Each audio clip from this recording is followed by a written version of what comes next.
paper I want to share with you to let you know that the voting public, which is your boss, and also allows you to redistribute the money if they're going to give it to you on a bond. Next of all, I can say I've been here 50 years in the school district, and I paid my fair share on the issue of supporting my school. But right now, there's been a thief in my checking account. His name was inflation. $7,000 to $8,000 I got less buying power. Next of all, I watch Bloomberg. I keep track of money. Really ain't too smart reading, but I know numbers. And I kind of watch the future. And in 7th grade, I had a teacher tell me, you know that weekly reader, let that be your God education for life. And it was. So in the World Herald, it said, I'd like to give you these papers. You want to throw them away or read them, you can. It says half lack the cash to cover an emergency bill of $400. That's half the people out there that's going to vote yes or no for your bond issue coming up someday. Now, even if they throw it on a charge card, the 150% can probably just pay it off. The other 50% can't pay it off. Hopefully they go to the bank and maybe pay 8-9%. But if they throw it on a charge card for 17 cents, they're really 17%, they're really going backwards. So we know the present, okay? On the other article, it says finds more young adults living paycheck to paycheck. So number one, we've thrown away $7,000 to $8,000, we can't even do it. Number two, we're living paycheck to paycheck. Number three, we're borrowing more money for if my refrigerator breaks down, I can't even pay it. Not everybody per se. You people have got to realize this when you go to the public on school bond issues.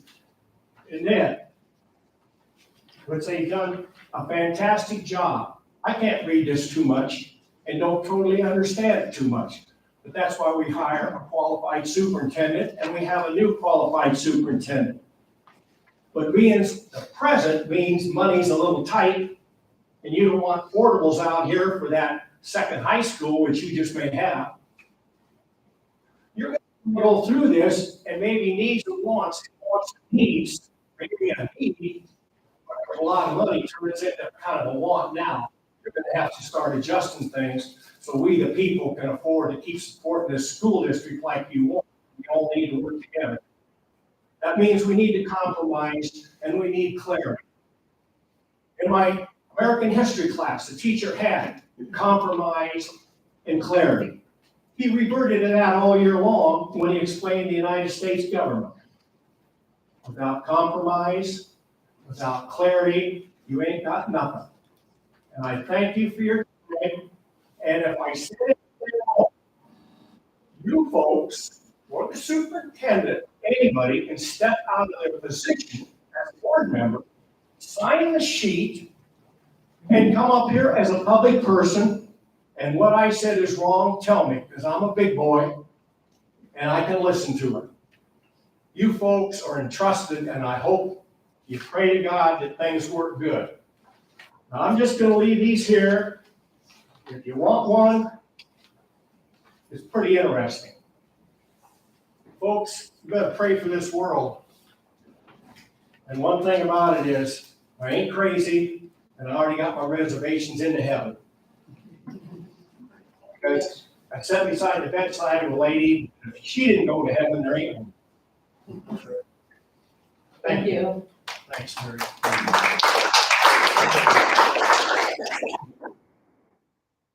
Great. The second speaker this evening is Tracy Baker.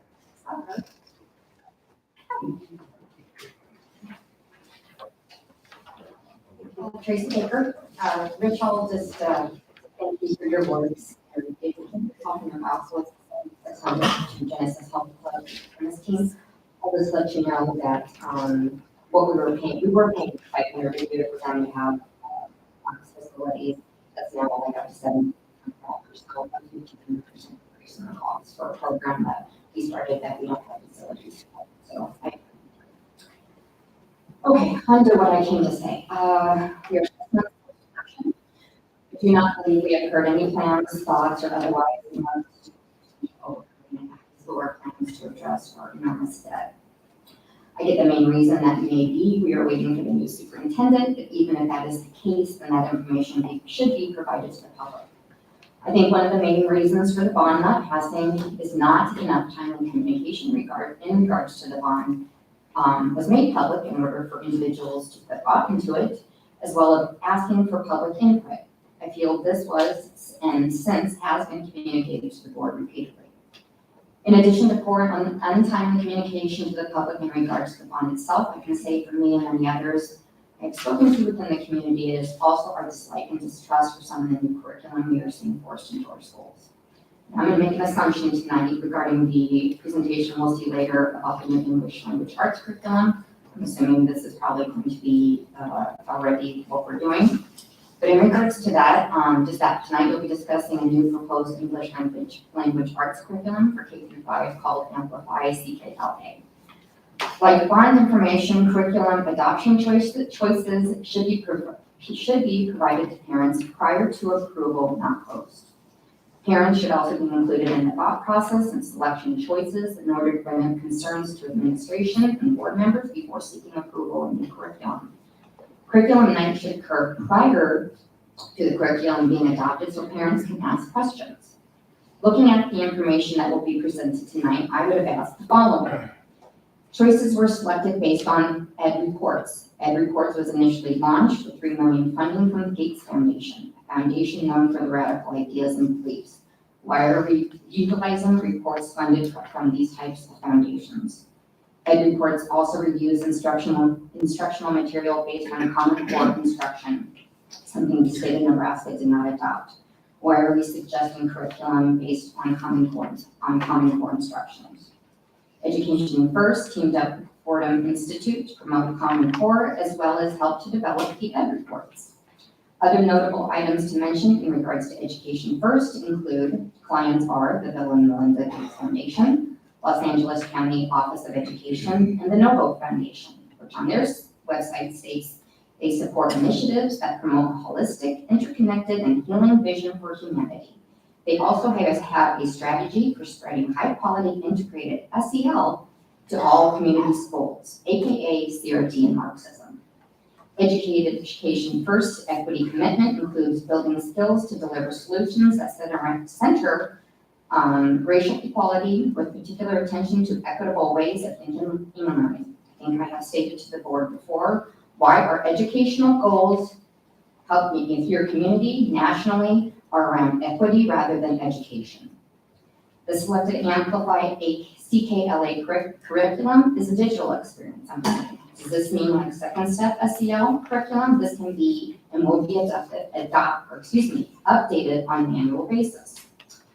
In the CKLA program guide, equity is the center of their instruction. CKLA partners with 3 works, whose core values again are impact and inclusion, impact and equity, diversity and inclusion, community, quality, empathetic mindset. Again, here I would beg the question, why are their core values not centered around learning and reading proficiency? As we look to have a bond passed at some point in the future, I hope the district and board really put thoughts into better and more ongoing communication in regard to the district's current and future financials, tentative plans to address potential overcrowding until a bond can be passed, because I have not heard of any, and better communication and more parental involvement in regards to curriculum selection and implementation. Because until major changes are made, I can tell you this district going forward will continue to have an uphill battle to get a bond passed. Thank you. Thank you. Thank you, Tracy.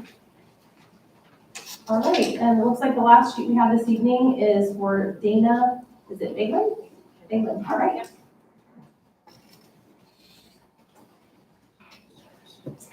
All right, hi, I'm Dana Bailin.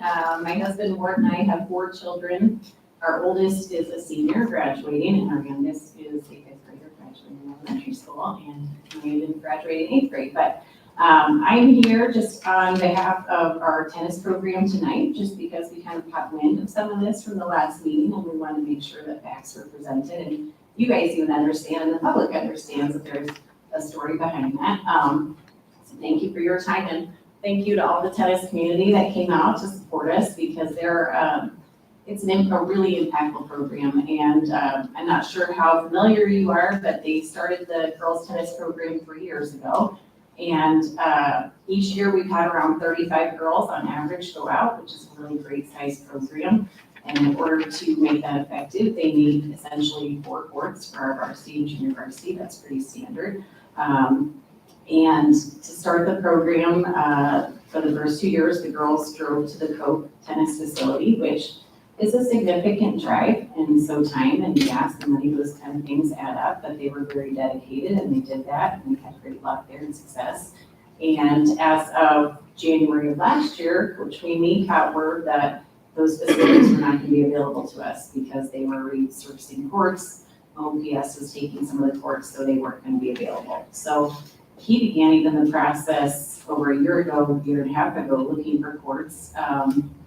And you're welcome. I don't know all of the complete backstory other than over that course of a year, they went through 23 possibilities of places for the girls to play. I mean, we were exhausting everything, every possible connection. We were looking into neighborhood HOAs. I mean, the craziest things to try and accomplish this goal. And there was just no availability with practicality. There were some.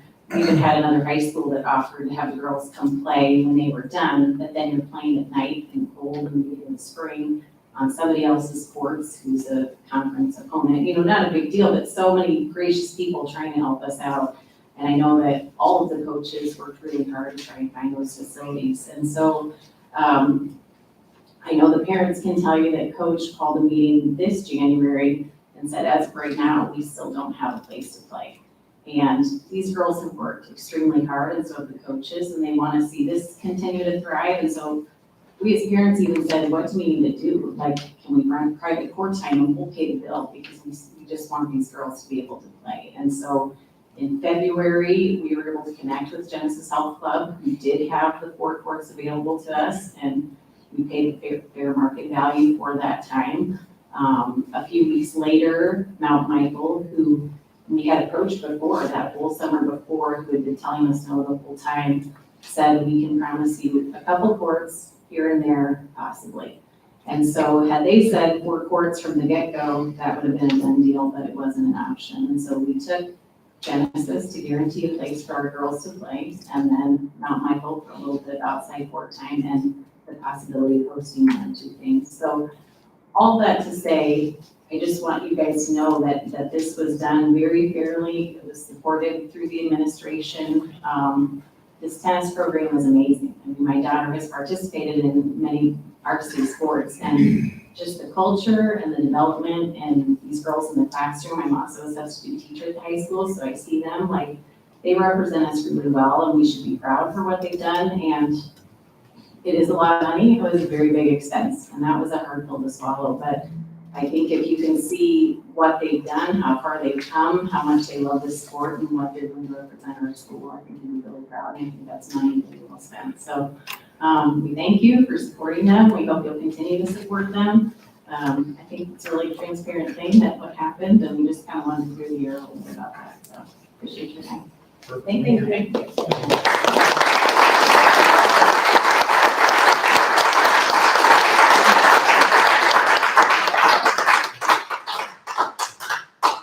Is there anyone else who would like to speak that didn't have an opportunity to fill out one of these sheets? All right.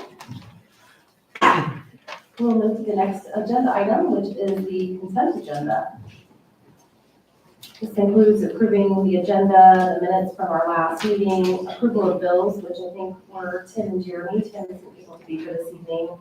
So Jeremy can report on that, as well as personnel and non-necessary requests. Is there a motion to approve the consent agenda, and we can have discussion? It is moved to approve the following consent agenda. It is moved to approve the following consent agenda items. Approval of agenda, approval of minutes of the Monday, April 10th, 2023 regular meeting, approval May claims for payment, and personnel resignations and hiring of personnel. Is there a second? I second. Thank you, Christie. Jeremy, did you have anything to report from the bills review? No, pretty plain vanilla. Anything I would add to that, Lynn was very helpful and provided some information when she sent it over, so. Anybody else have questions? All right. Is there, Jill, you want to call the roll? Allison? Yes. Jeremy? Yes. Christie? Yes. Kara? Yes. Steve? Yes. Motion passes. Next up is our administrative reports. I believe we're starting with Mr. Boyce representing the elementary building administration. Good evening. Chad Boyce, Anchor Point Elementary Principal. In front of you, you'll see our current enrollment numbers. I do want to kind of focus on that chart in the middle with our kindergarten numbers. Our numbers seem to have kind of stalemated for a while, so we do expect to see some push from there, but Heritage right now is winning the kindergarten sweepstakes, so congrats. I also wanted to touch on our fun day is approaching on May 19th, so we do expect to have a lot of our families in the building kind of getting back to what we had pre-COVID. I think last year we invited families, but I think families were a little bit leery about like, what is this fun day thing? Because we hadn't had it for the last couple of years. So. And I also, real quick, it's not a report, but I do want to shout out, there was multiple elementaries today that were represented at the Battle of the Books at ESU 3, and many of those groups placed. So very, very proud of those schools, very proud of Ms. Fitzgerald and Mrs. DeHart for leading those teams to the ESU. So, any questions? Yeah, as a matter of fact, I do. So when we're looking at these incoming kindergarten numbers, it looks like there's a significant drop over what's been there previously. Are we expecting that to stay the same through now till the end of the year or until school season starts? No, I think Dr. Hock does a really good job with numbers. He's presented us numbers that now, between now basically and we'll just say August 1st, we're looking at probably gaining another 50 students. Okay. Obviously with kindergarten, the hope is that they don't walk in August 1st because it's harder to have a classroom of 25 kindergartners than it would be a classroom of 25 fifth graders. So in a perfect world right now, those numbers don't move, but we have staffing for it. We have good class size, and we can live with that. We do live in Bennington where our enrollment shifts and grows and morphs and changes, and usually it's those areas where you really have to do some heavy thinking and decide what's best for kids to make those decisions. So. I saw in the newspaper today, 2 students from Anchor Point who won the Law Day drawing contest. So Yeah. congratulations to both of them, very cool. Yeah, Mrs. Cannon does a nice job with that every year, so. I was pleased, 2 of the 3 were Bennington and Anchor Point. Yes, So yeah. congratulations. And I'm glad to see the fun days back. I know that was a highlight for my students. Oh, yeah. Yeah, we're, I think, I know I talked to Mrs. Rob from Bennington Elementary. We're looking at doing some different things and trying to get families out, but also trying to not make it so exhausting for kids and stuff throughout the days. Yes. Great, thank you. Thank you. Mr. Hoppus, so you're doing your last report? Yes. You may not have to tell us what. I hate to bring that up, but. Maybe one. Okay. Good evening, everybody. My name is Sean Hoppus. I'm the principal at Bennington South Middle School. Maybe 3 highlights. One is track. You can see a list of a lot of athletes that qualified for the state track meet, middle school state track meet in Gothenburg. So we're working with families to navigate what that can look like. So we have some really impressive performances this year. But what's also great about track, especially 7th grade, it's the first time they're trying it, and it's just been so fun to watch those kids grow and maybe find their niche or find an event that they've grown and just those personal bests and personal records. So it's really been fun to see that happen. Second, this is a big month for us with transitions. So 5th to 6th, so we have at both buildings, 5th grade students coming up to tour the buildings and prepare for next year. Our 8th graders went over to the high school today to get tours there and meet some people. So they were all excited when they came back. So we appreciate them having us over. And then we finished up state testing. And I think looking at our preliminary numbers and things, it really made good effort. There was a tremendous amount of growth for our kids. And so we celebrated that with some Kona Ice for the kids at Bennington Middle School and Bennington South. So any questions I can try to answer? All right, thank you. Thank you. Thank you. Dr. Lamberty? Good evening, Greg Lamberty, Bennington High School Principal. A few highlights from our report. At the high school this month, number one, just next week's a big week for our building. We've got seniors that are trying to make their way out with senior finals. We did split honors night up, so we're gonna run 2 sessions next Wednesday. Hopefully to accommodate some kids that are running the state track. That's primarily why that change has been made. So we'll run freshmen and sophomores at 6:30. And then juniors and seniors at 8 o'clock. The track meet is over at the stadium at about 6:40. So hopefully that gives those athletes enough time to get over to the high school. We've got the elementary graduation walks, kind of a cool tradition that Bennington has on Friday, May 19th. We'll do rehearsal and work on pronunciation of names, try and get that all down in about an hour and a half, do a barbecue, and then we have graduation on Sunday at 2 o'clock. So we are hopefully going to be outside. We've got a phone call into Mother Nature, and we'll see she'll get back to us hopefully in about 10 days.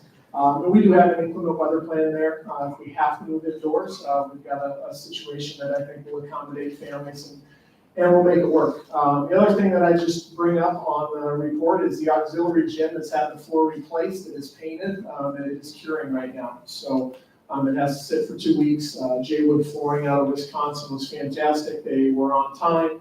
Very efficient, and we, not a great time to ever have to do those types of projects, but should be available here for our summer workouts. So EMC Art Show, fantastic event. I know sports get a lot of notoriety throughout the year, but our conference does an art show down at Hot Shops, which is down in downtown Omaha. And we had a number of kids in our art program recognized, and Mrs. Moore and Mr. Powell do a fantastic job of promoting our artists at Bennington High School. Questions for me? I guess one question, more maybe as a parent instead of a board member, but with the upcoming graduation, I think we discussed, you said like 8 a.m. on Saturday or Sunday would be the last final call of input out. If it's 7:45, what's the plan to communicate out? Is it going to be like the robo system call, Twitter? Yep. What? Good question. So I have in my notes on Wednesday of next week, confer with Mr. Edens, because maintenance is a big part of that. We'll try to make some preliminary decisions on where we're gonna move some items. Right now, Saturday about noon, hope to send out something to School Messenger and simultaneously communicate that with Mrs. Hahn through district communication on various social platforms to try and inform as many people as possible of where we're gonna be and how it's all gonna work. Yep. Thank you. Yep, you're welcome. Your patience is appreciated as we approach that meeting.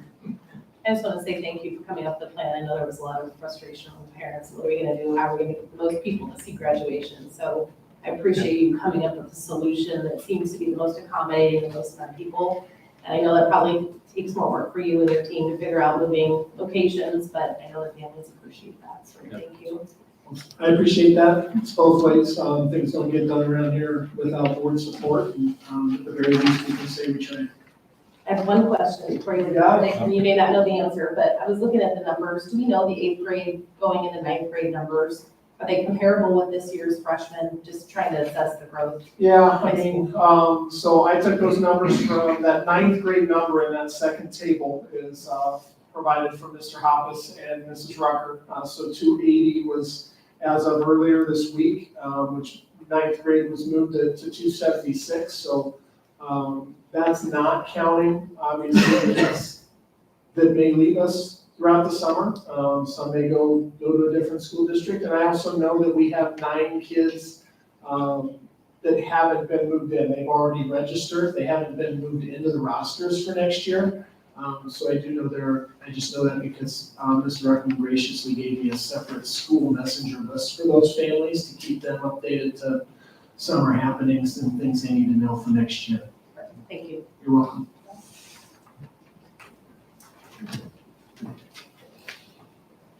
Mrs. Fagan with Student Services. Good evening, Whitney Fagan, Director of Student Services. So there's lots of this tonight, but the main one is we are hiring. We have lots of positions in the special education portion of my world that are up, and I think tonight we'll even be adding more of those. So we are continuously looking for some new, unique ways to find staff. We're reaching out to contracted programs as well, reaching out to staff that might be certified in the district. I do think this is going to be a problem moving forward for all districts, the special education side specifically, so trying to find some unique ways to maybe promote this earlier on next year as a goal. Additionally, here you have there's lots of federal and state reports that come at the end of the school year, so that just explains some of those for you guys. And then also, I know last month some people brought up different names of companies that we pay bills to and what do they mean. So these are just some of the explanations of different places we pay monthly for special education services and contracted services. Do you have any questions? Thank you. Thank you.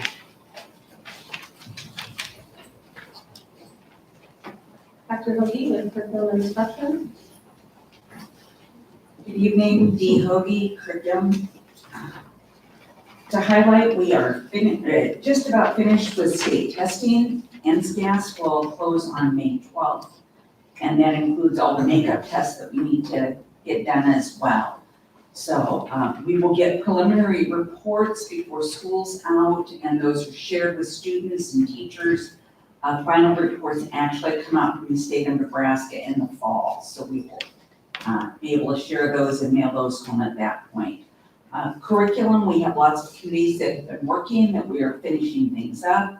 So our ELA committee, our library and media committee, teacher appraisal, our district grading committee is meeting this week, and finally our committee on social, emotional, and behavior learning is working on district-wide behavior practices. So lots of work continuing, and will continue through the summer as well with teams. Questions I can answer for you tonight. Dee, are you gonna cover, what Tracy was talking about in the curriculum? Is that in a different segment? It is the spotlight report tonight. And then the only other question on the social, emotional learning and the behavioral group, can you help me understand, what are they working on, and Right now, the biggest jobs that we've been doing is reviewing all the coding that we have to do for the state of Nebraska, and when somebody has an offense during school, how is that coded, how is that entered into our system, and consequences. Also, we are building consistency across our buildings of what happens, what's a major offense, what's a minor offense, and trying to build some consistency in what students would experience, so that there is a range of consequences. You'll see that code of conduct more clearly outlined in middle and high school. So we're working on that so that we will have a more K-12 view. Okay, perfect. Thank you so much. You're welcome.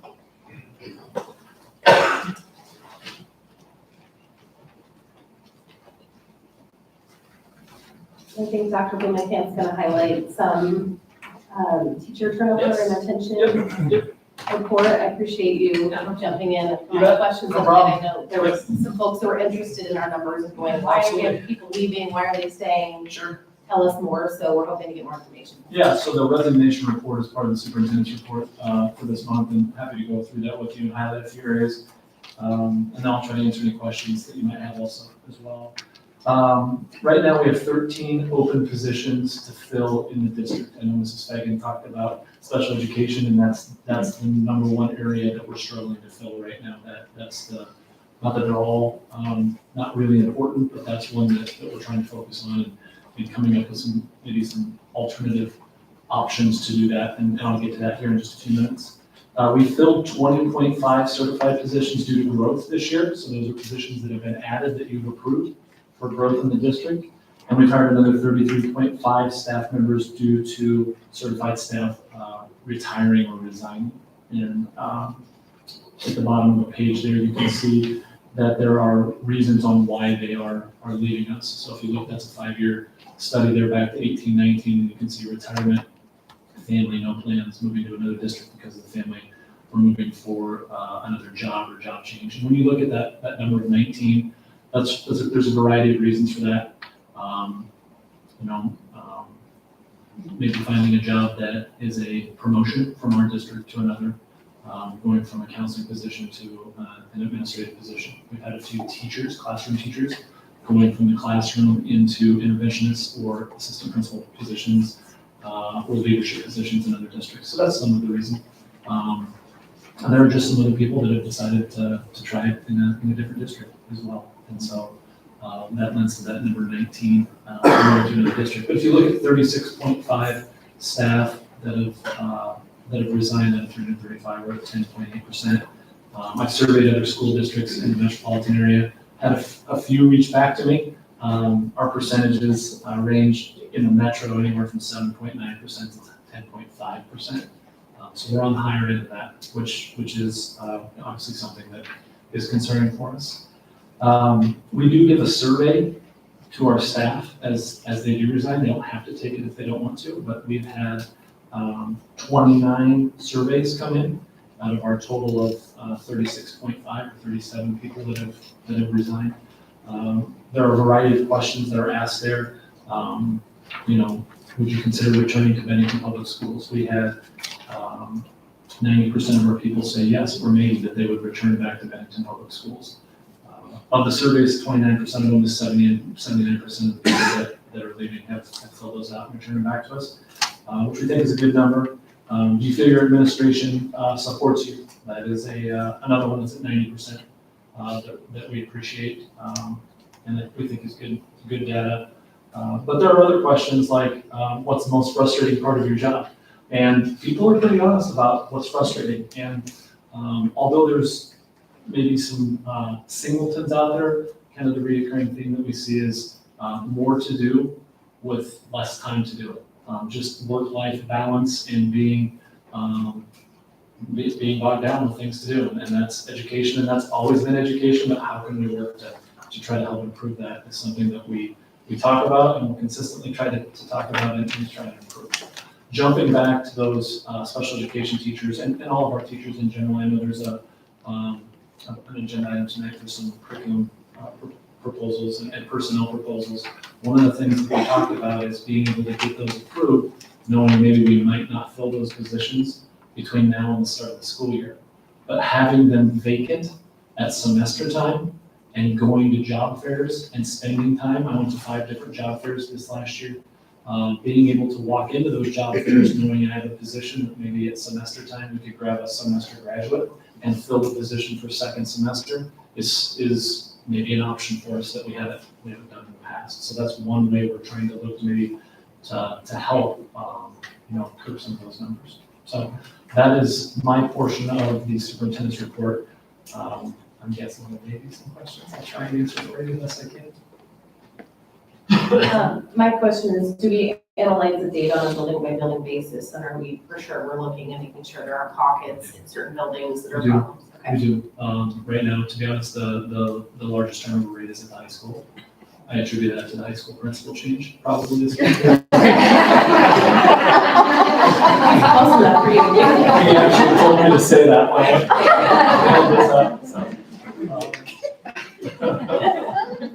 So when we're talking about that work-life balance, is it we just don't, is it just us because of the growth that we have, or is it just all school districts are pretty much the same as far as that work-life When I balance? go to job fairs, when I go to our MOAC meetings with other HR administrators in the districts, we're not an outlier. We are not unique. Everybody's struggling with that. When we talk about the number of staff we have that apply for jobs, it is significantly less than it was 4 or 5 years ago. It started to dip a little before COVID, and then from COVID on, it's been difficult. You know, we've rarely had trouble filling positions in Bennington. Maybe some unique positions like an industrial tech teacher or a French teacher or something like that. But right now, positions we've filled traditionally in the past, we're having a harder time filling them. However, in the last few years, we've added more positions than we have in the past also, so we have a larger volume to fill. And obviously, we're gonna have a special ed department that has fewer staff members than necessary, so are we, I don't know what the outside of the box thinking is, but obviously, want to keep those folks engaged in here and learning during work-life balance, and we have less people doing more. I don't know what the solution is, I wish there was one, but I trust we're coming up with every angle we can to figure out a way to help. Yeah, and we're open to ideas. You know, we talk, Mrs. Fagan and I, and Dr. Hawk and Dr. Hoagie visit often. Mr. Bombeck is now on board, and we are in conversation as well. And Dr. Plaza and I have been on the phone as well to talk about are there things that we can do. It's just really difficult. We've looked at different places to advertise to try to see if we can tap into other areas. It's been tough. It's been tough. And we've added staff, and that's good, and we appreciate that we've added staff. We're just having a hard time filling those added positions. What are our numbers like in terms of student teachers in the district right now? Has that changed at all, or the They're opportunities? significantly lower this year than we've had in the past. That's probably the HR director problem right there, right? So, no, we are down, One, we have 2 scheduled for next school year. and we've had how many this year? 4?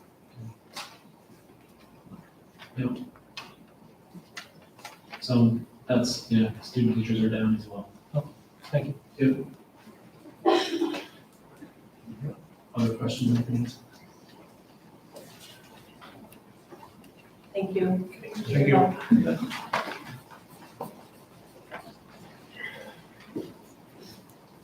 We have had committee meetings, I know the curriculum committee has met a couple times, and the policy committee met for the first time this year.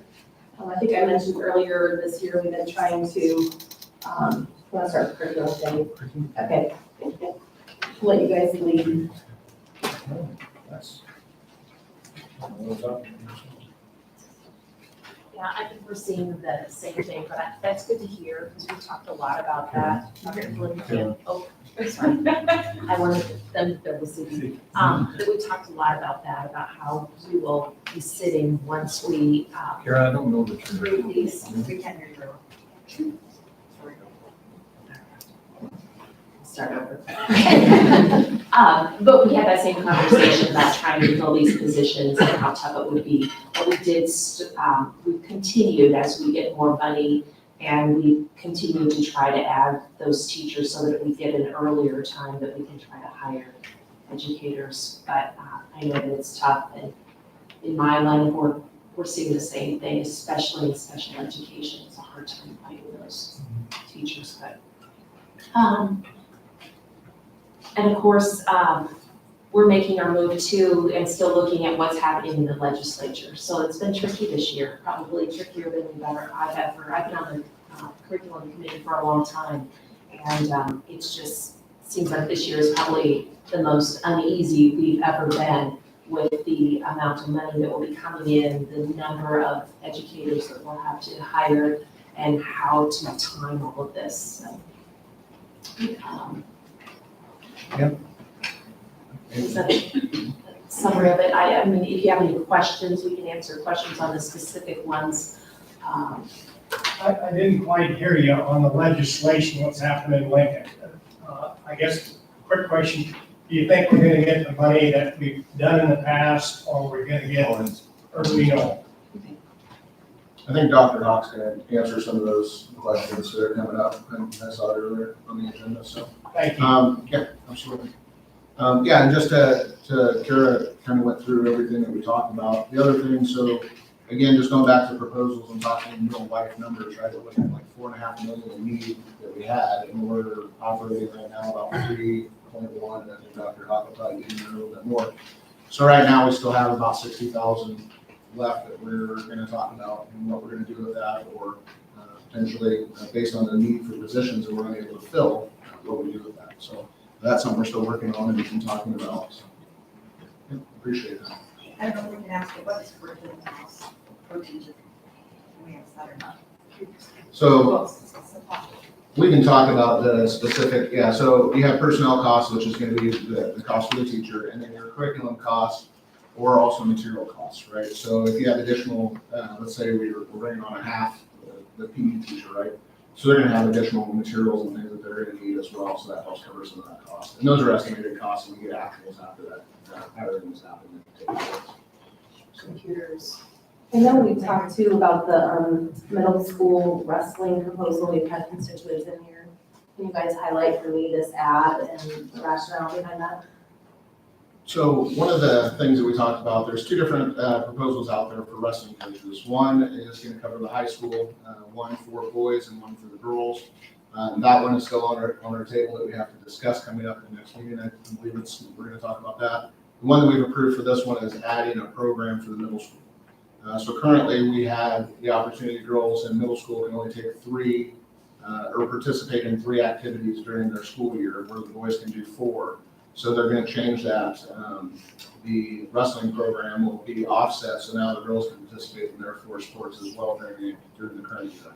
So we thought that should take priority and move up in our approval process. So is that extra duty pay then, essentially? Yes, yes.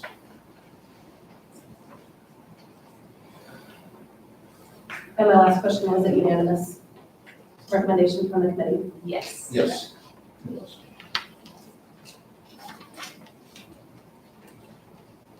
All right, the policy committee met for the first time at the end of April, and we have set standing policy committee meetings for the 4th Monday of the month. The rationale for that was that would allow us at least significant period of time to not only review the policies, but to get them through the review process before their first reading, hopefully the next month.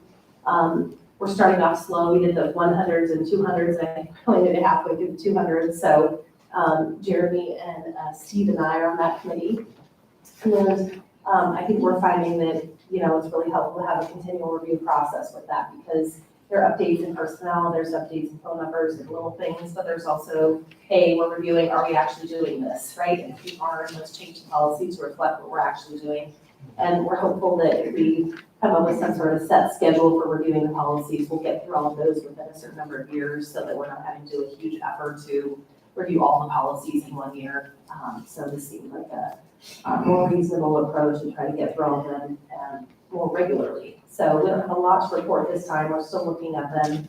It's the logistics of getting them in a document to edit and sending them out. There's a lot that happens behind the scenes. So we're going to be thoughtful about it, and when we're ready, we'll be bringing changes. And I think what we're going to do is do it in a section basis. So, and we have obviously some that could be done in this evening, but it seems like more prudent to do them on a section basis where you have something specific to discuss. So, and then we'll hopefully get them to the board early so that everybody can review what those changes are, and then there'll be 2 readings. So plenty of time too for the public to be aware of what we're doing. Did I miss anything, Jeremy? No, you got it. Okay. All right, next is our coordinator report, and I don't even know who's presenting this evening. On behalf of the foundation? I will. Oh, Dr. Hock, okay. As you can see, Bennington Public Schools has had a foundation since 1998, and it has grown considerably over the years. These are the officers and the members that belong to the board of directors. The staff, the executive director is in progress. We are still interviewing. Hopefully have those interviews today, wrap that up in the next couple of weeks. But you can see communications, Megan, then Lance for the All-Star Kids, Faith along with Lance, and then Megan with the Teammates program. And we'll speak specifically about each of those. The purpose mainly is to provide funding over and above the district's budget, and you'll see a lot of the programs that we have and the revenue generated for those as we move forward. We started back not too far ago, again, program has been here since 1998. But a lot of the things that have been going on since about 2003, 2004. So 3 programs have grown to 13. And we will touch on a majority of these 13 programs as we move through this presentation. First is scholarships, and it's important to know, 1998, first scholarship was for $300. That was generated by selling tickets to an alumni banquet that's, the main course was pizza as it came out. So generating quite a bit of cash, all of that went to a scholarship. As you can see, this past year, these graduated seniors, $106,000, 64 graduating seniors. A lot of that is merit-based. As you saw in Dr. Lamberty's report, that was close to 150,000 with all the local scholarships that went along with that.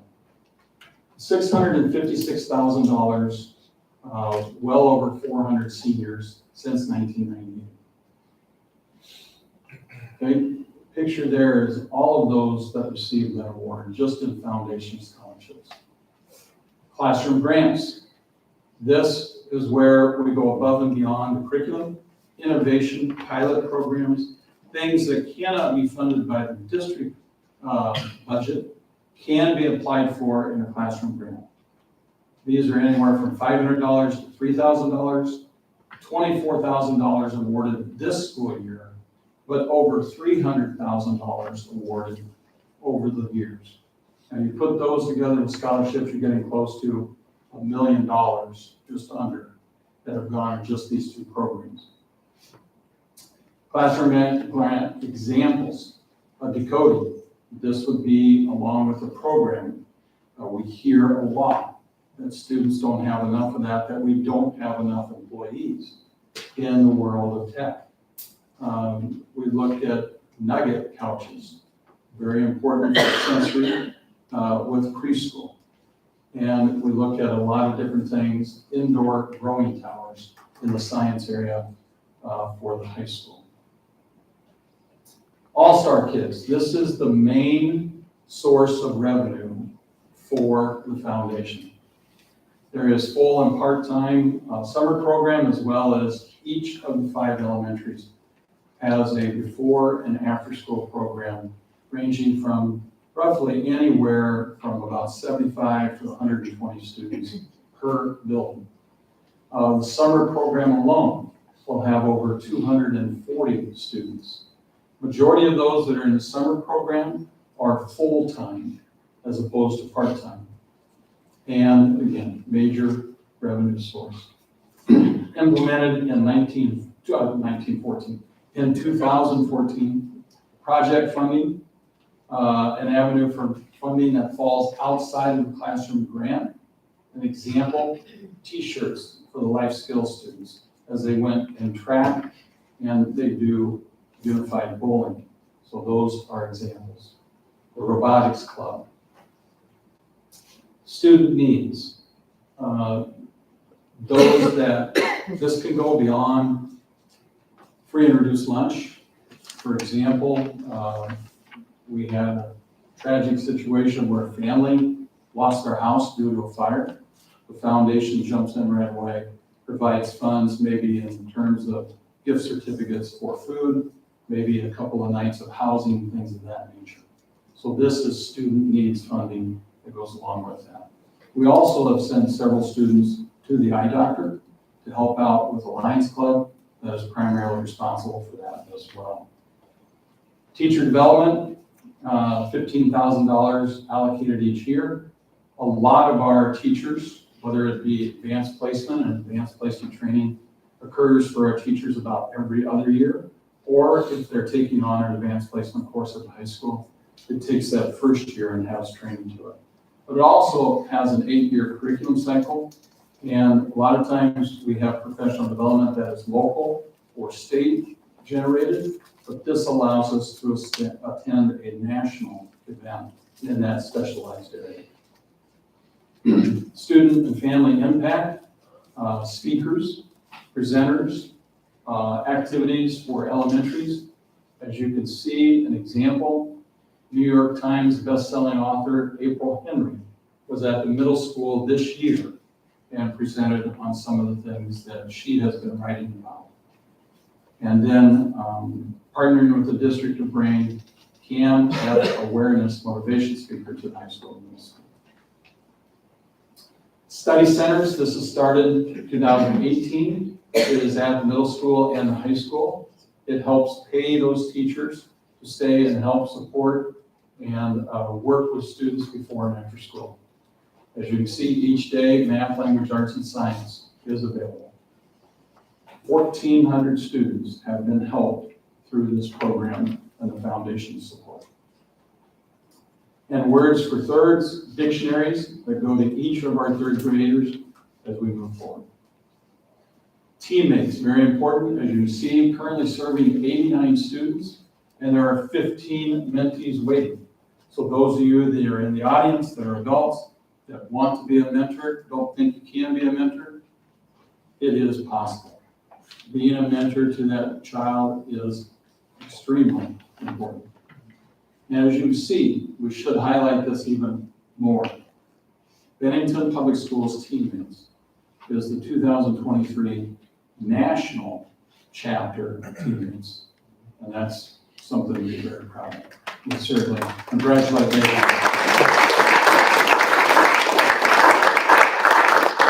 Again, a little bit of selling point, there's Megan's email if you want to be a mentor. 13 people waiting for you. AP testing. A lot of times people don't take an AP test because it costs too much, right? We provide half the cost for that AP testing for all the students that take an AP test. The foundation is supporting that. And one-time funding. As you can see here, this is not a candy vending machine, but it is a book vending machine in Pine Creek Elementary. And so a grant process, one-time funding that is available to all of our buildings and all of our teachers to come up with an innovative idea that can be implemented and provided to the students. Another revenue-generating opportunity is the annual gala. This past year in March, 1920s theme, $75,000 raised by our community, close to 400 attendees, and sponsor either just a plate or a table, 42 different sponsors. Again, a shameless plug. This will be next year, March 23rd, 2024. Annual awards ceremony, I do want to make note of this year's recipients.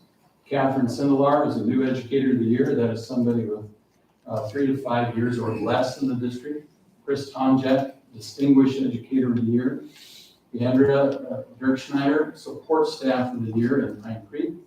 Danita Diamond, not only is she a teacher at the middle school, but she volunteers her time, particularly with the Booster Club. She is the one that stocks all of the concession stands. Very important gig, by the way. And Brett Erickson, distinguished alumni. A lot of people don't necessarily know Brett because he is not in our community at this point in time, but we should be very proud that Brett is an Olympian. He is one that has gone to the Olympics not once, but I believe 3 times in shooting events, trap shooting, rifle, and the likes. So those are the recipients for this year's annual awards. Expenses and revenue, as you can see, 42% of the money for foundation goes towards scholarships. And all the programs that we have been discussing this evening, you can see kind of the percentage that goes in those areas. We are attempting to build an alumni program. We're very proud of Bennington Public Schools, and we want people to come back and help support, but most importantly, make a connection. As you can see down at the bottom right-hand corner, the established goal is to build into a stronger Badger networking giving community. So we are continuing to build that alumni program. There's the information. You can follow the foundation on many different areas, Bennington School Foundation on the website. And obviously Facebook and Twitter and any other social medias as you see it. Are there any questions to the foundation report given this evening?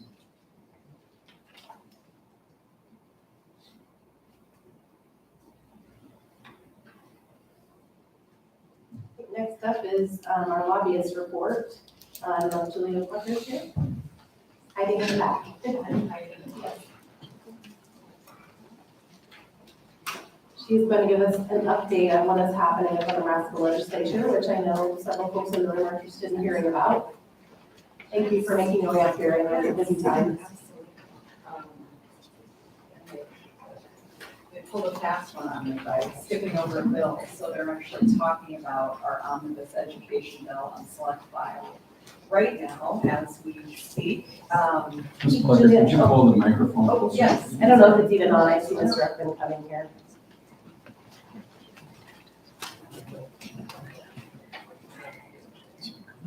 Is it? I'm just talking too soft. Okay. We have people viewing, streaming live. Yes. That's part of it. So thank you for speaking up. So we are on the, oh gosh, we have about less than 20 days left. We just finished the budget last week, first round, and we will be starting the second round of the budget. I'm hearing tomorrow night and into Wednesday all day. I'm saying that they passed over a bill this evening, and they are now debating LD 705, which is on the first page of my 5-page report. Sorry about the lengthy report, but that omnibus bill has everything but the kitchen sink in it, so I wanted to give a little summary of every bill that's in there. So they're debating that now on select file. It looks like they will run out the clock on the filibuster tonight, sometime before midnight, and they'll pass that probably as is. Because of the filibuster, I think it'd be difficult to get any amendments on it at this point. So there was talk about some folks not loving a couple of the bills in here, but at this point, it's gonna pass, I think, as it's summarized on this sheet, at least until final reading. So just to highlight, oh, yes, Kim, we're gonna work together here, so, sure, because we've been doing that for many years, so. yes, we have. One of the bills is within this big omnibus bill, I call it a bucket bill as well. As Ms. Fletcher has reported out, this came out of committee with, I believe, about 17 different bills attached to one. It now has 22 bills attached to one. And they are all over the board, even though they're all related to education. There are many, many different aspects of education, from curriculum to funding. One of the things that Dr. Blumenkamp talked about this evening was teacher retention, attracting teachers to the profession itself. As you can see here, there is a grant that looks at giving some monies to second, fourth, and 6-year teachers. This will be pushed out by the Department of Education more than likely, with rules and regulations that go along with that, how that funding will occur. It also talks about endorsement areas. Again, Dr. Blumenkamp mentioned special education. As you can see here, those that are in special education, math, science, technology, or dual credit, which a lot of our advanced placement courses are, doubling as dual credit in advanced placement, could apply, it says apply, for a $5,000 grant. Doesn't say, I'm sure it's specific in there how many times, who gets that, who doesn't. Those rules and regulations will come out in time by the Nebraska Department of Education. Correct, and then, I mean, if we're highlighting things to attract teachers and to keep teachers, that is the other two bills, 603 and 724, are designed to make getting teacher certificates easier, no longer a standardized test. Then the next one also helps paraprofessionals and paraeducators. They heard testimony and committee that a lot of those folks would like to get their teaching certificates, so this also allocates grant money up to $3,000 for expenses for those folks. There is also the, I'm gonna find it, the Justin Wayne, Senator Wayne Steen bill, which also talks about in there the need to attract teachers in those same specialty areas that you were talking about, Dr. Hawk, special education, math, science, technology, or dual credit. So a real focus on that.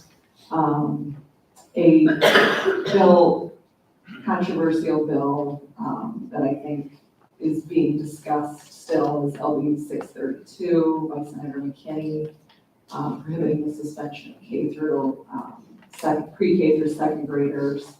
Again, that's still being discussed, but because of the filibustering and the ordering of amendments, nothing is going to be changed on this round. Anything else you want to highlight, Dr. Holland? No, I think, again, 22 different bills into one. It's difficult, to say that you're going to vote no for something, i.e. teacher retention, attracting teachers, because of one of the 22. There are some in there that are going to make it difficult. Student suspension, Vargas, pushing forward 5 different hearing officers on an expulsion case. The family can reject all 5. It can go back and forth. Really puts a lot of emphasis on the family to select who they want as a hearing officer going before the school. So there's a lot of things in there that still need to be worked out. Not something that I don't know that most schools would support. There is a fair process to do hearing at this point in time. So some of these things still need to be worked out. But we'll go to the financing unless anybody has any questions on any one of those 22 bills. I've got a question actually. So I'm just scanning through this on LB 724 that Burgers put out. It's kind of concerning to me. So eliminate certain basic skill and content test requirements for the eligibility for teacher certificates. So they no longer have to, so a teacher would no longer, or an applicant, I should say, would no longer have to demonstrate basic proficiency in reading, writing, or math.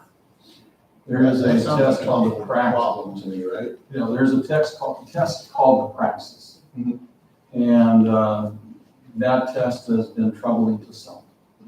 And so what they're trying to do is build up that base of teachers.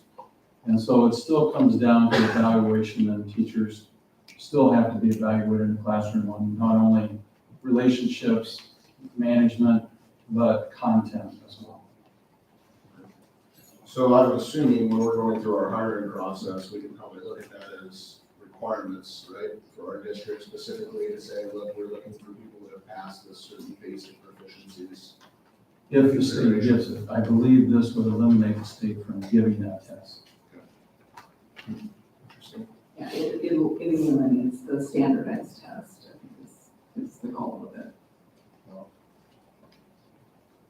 Okay. Other questions related to the bucket bill? Is this on website? Everything that you see that is attached is out there for public consumption. Yeah, the other one is the TIOSA bill, and this is in 3 parts. A lot of it has been called the governor's plan. It's the governor's plan, 3 parts. LB 583 is the foundation aid and special education supplemental aid. The next is 589, which is now 243, and that was underway the last time I was here. It's still in that same form. And I'm going to be careful here because negotiations are still continuing with the governor's office about rapidly growing districts such as Bennington, Elkhorn, and Gretna. I think there's been a lot of back and forth, Dr. Hawk, and some other superintendents. I know Dr. Plaza, the incoming superintendent, has a great relationship with the governor's office. I think between a number of different parties that we're still trying to get more relief for those fast-growing districts. Yes, and this one, the 589, again, is wrapped into another bill, and that's what happens this time of year. You see a bill in January and February, and it becomes a completely different number as an amendment later down the road. But 589 would cap revenue. There already lives for the total budget, but this mainly speaks of revenue. And revenue, as we know, is property, assessed valuation, and property taxes. So this would allow a 3% plus 7/10 of the district student enrollment. So if that was 7% as last year, that'd be 4.9% roughly. And then it allows the board to exceed that. So plus, plus, plus. 3% plus 4.9%, and if the board approves, an additional 5%. Now, that all seems like a lot when you're looking at, let's just say round numbers, 3 plus 5 plus 5 is 13%.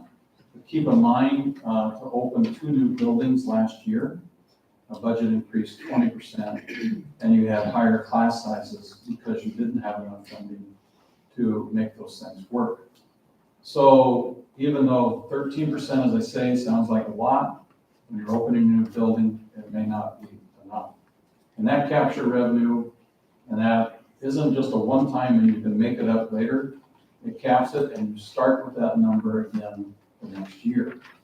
So we are working with that 7/10, see if we can't get that to be a full 100%, to increase that funding as we move forward.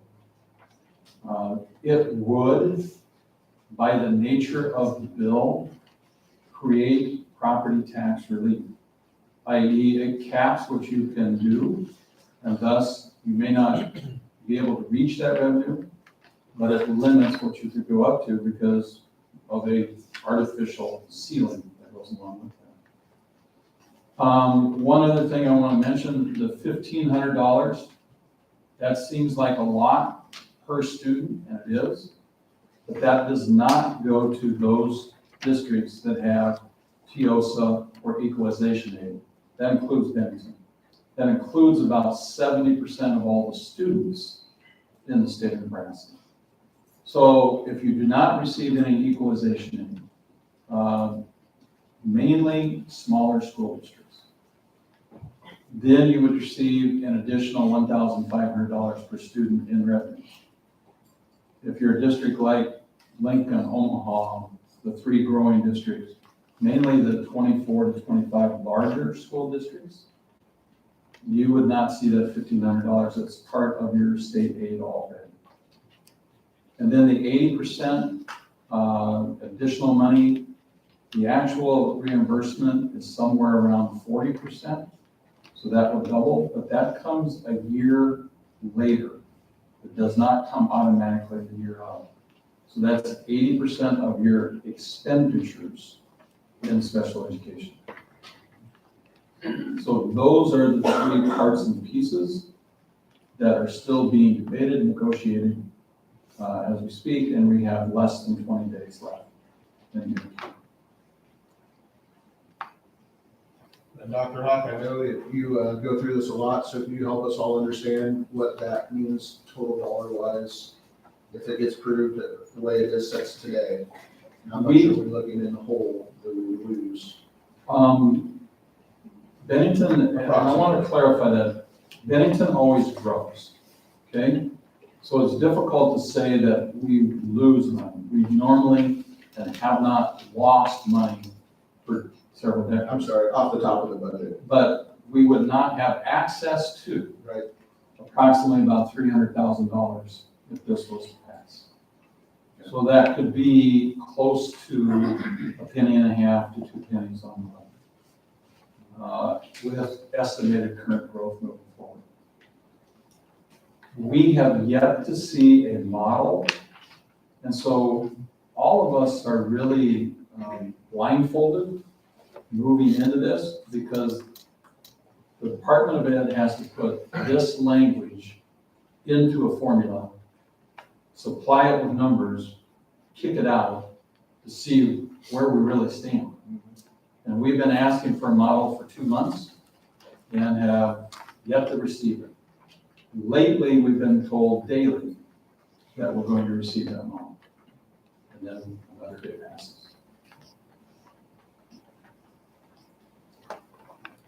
I was just gonna make a comment, thank you for your efforts in trying to take the bill that's 583 and to make that account for districts like this, and they're growing, because I think we're the anomaly here, and they just don't focus on us, so thank you for bringing us to the legislature to remind them that we're out here, and that we will not be successful if we have those kinds of caps, some sort of a recognition of our growth.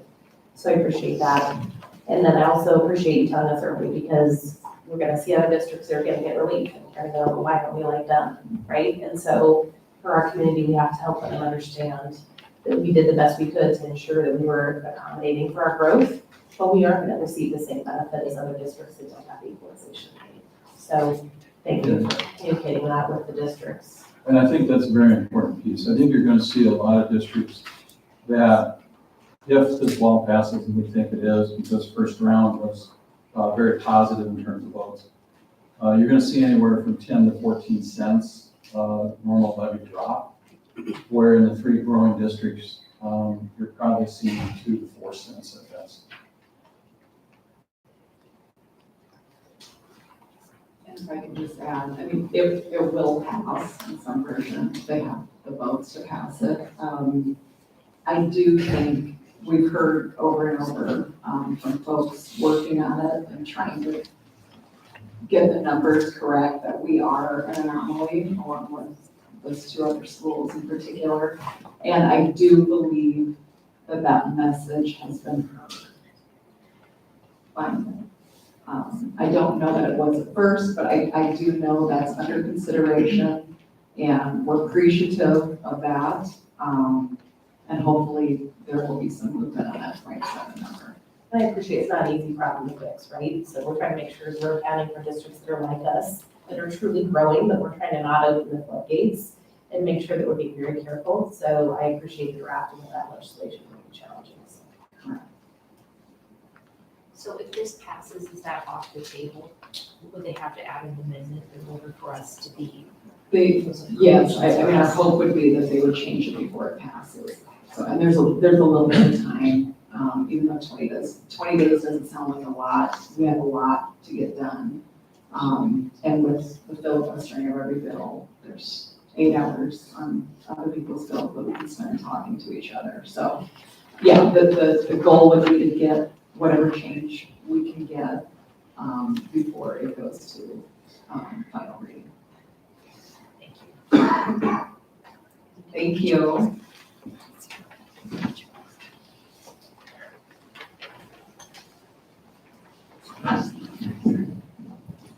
And I think the next item up is the spotlight report, which is the English language arts through the K-5 curriculum material adoption. Dr. Sylvia Tindall.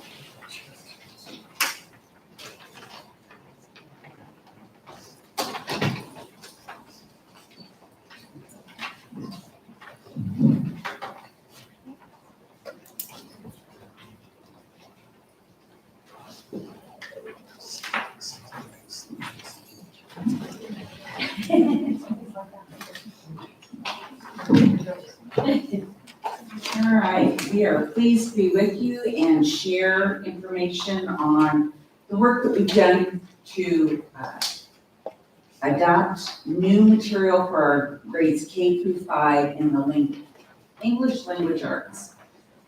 I want to start with reviewing with you our 8-year curriculum cycle. We don't have money to be able to replace materials every year. And so to be careful with what we are given and take care of our reserves, we have spread out all of our curriculum areas over an 8-year time frame. So the students coming up in kindergarten through 5th grade right now, their reading materials come from 2014. So these are 8-year-old materials that they have been using, and we update and work with our teachers and have a curriculum map that we manage those things so that we keep on the cutting edge when we're instructing our kids in the classroom. So buying new materials is a rare event that happens every 8 years. And we try to spread them out so that departments that are smaller have a smaller demand versus departments and areas that have a larger demand and more students to cover. We can kind of spread that out to try and balance over the years. So you'll see that there's a 5-year cycle that we go through as we map this out for 8 years. And in this 5-year plan, we start with the research that's done the year prior to pulling together our committee of teachers that are across the district. Year 2 in this process, we have a committee together that is reviewing standards, reviewing materials, reviewing research that's in the area as well, until we can fine that down to make our final recommendation to the superintendent for our purchase. And then year 3's budget is when we purchase those materials, work on training all the staff, and then work through that year of making sure that we're using those materials with fidelity so that we are up to speed for years 4 through 8 as we move through. So what have we done this year? We have reviewed our current program. And when we do that, we look at what's the status quo. What do we have going on in the classroom in that subject area? And this is a huge adoption. English language arts covers not only reading, covers our writing curriculum, covers grammar, covers spelling, covers handwriting, and so many areas are included in this as we go through it. So this is a big adoption for our students. So we look at those programs, see the areas that we're strong in, areas that we might have students struggling in, and then as we go through those, we look at data, test scores, the number of IRIPs we have, how students are doing in those individual areas, and then take feedback from teachers as well from the classroom. What are areas that are hard to teach, areas that our kids seem to get really well, things that we seem to have to supplement, that the materials we currently have don't fit. So we do that as a needs analysis. But as part of that as well, we look nationally, what's happening in those subject areas. What are the expectations? Because when we prepare our kids, we want them ready to compete. When they graduate from Bennington, we want them to be able to go to any college or university or to jump into a career and have them well prepared. So we take that national view as well and look at the state level as well. We do have expectations as part of Rule 10 for our accreditation process and the state standards for each of the curriculum areas. Part of our process is reviewing our mission, what we hope for our kids, the purpose of those subject areas, belief statements, and then we come up with recommendations for changes. We review lots of different types of instructional materials, but we really do have some constraints on us. One of the questions that you heard earlier was, why do we pick something that's evaluated by ed reports? That's actually required by the state of Nebraska right now.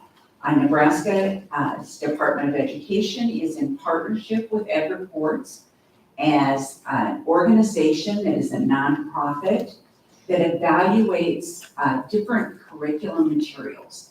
They evaluate these as high-quality instructional materials, and we must adopt something that has been in the green area by ed reports. So we are limited in our choices that we can select from.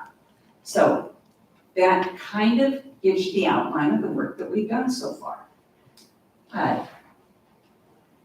As the committee has worked, our focus has really been on that high-quality instructional materials for all students. And we have grounded all of our work in literacy on those state standards, which we are measured on when we're taking the NSTAS 3 times a year, fall, winter, and spring. And so extremely important that we align all of the things that we're teaching with those standards so that the kids have a fair shot.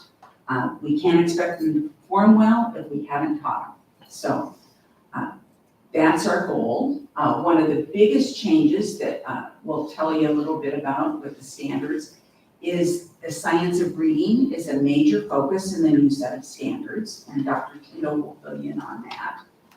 We have to adopt something that's evidence-based. Is there good research behind it? That it does well for kids in the classroom and all kids in the classroom. Can it help every student? We have to purchase a curriculum with all green ratings from Ed Reports, and it needs to be well established. We don't want the new kid on the block. We want something that's got some road testing out there for us. So we're visiting with other school districts that use these materials. How is it going?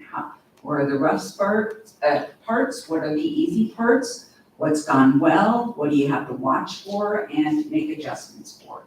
So that's been the focus of this work that we've done this year.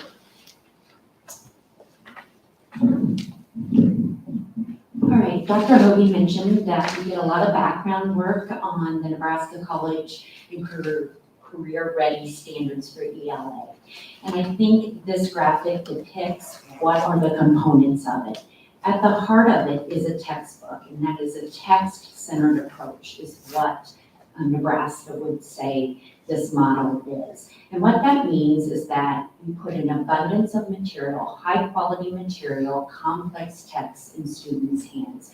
And so what we do is a variety of text. So if you look at the two top pieces, the reading prose and poetry and reading informational text, those are two focuses that they say is a variety of text that kids should explore and be exposed to. And then if you look at the bottom, Dr. Hoagie mentioned the foundations of reading. That is the science of reading.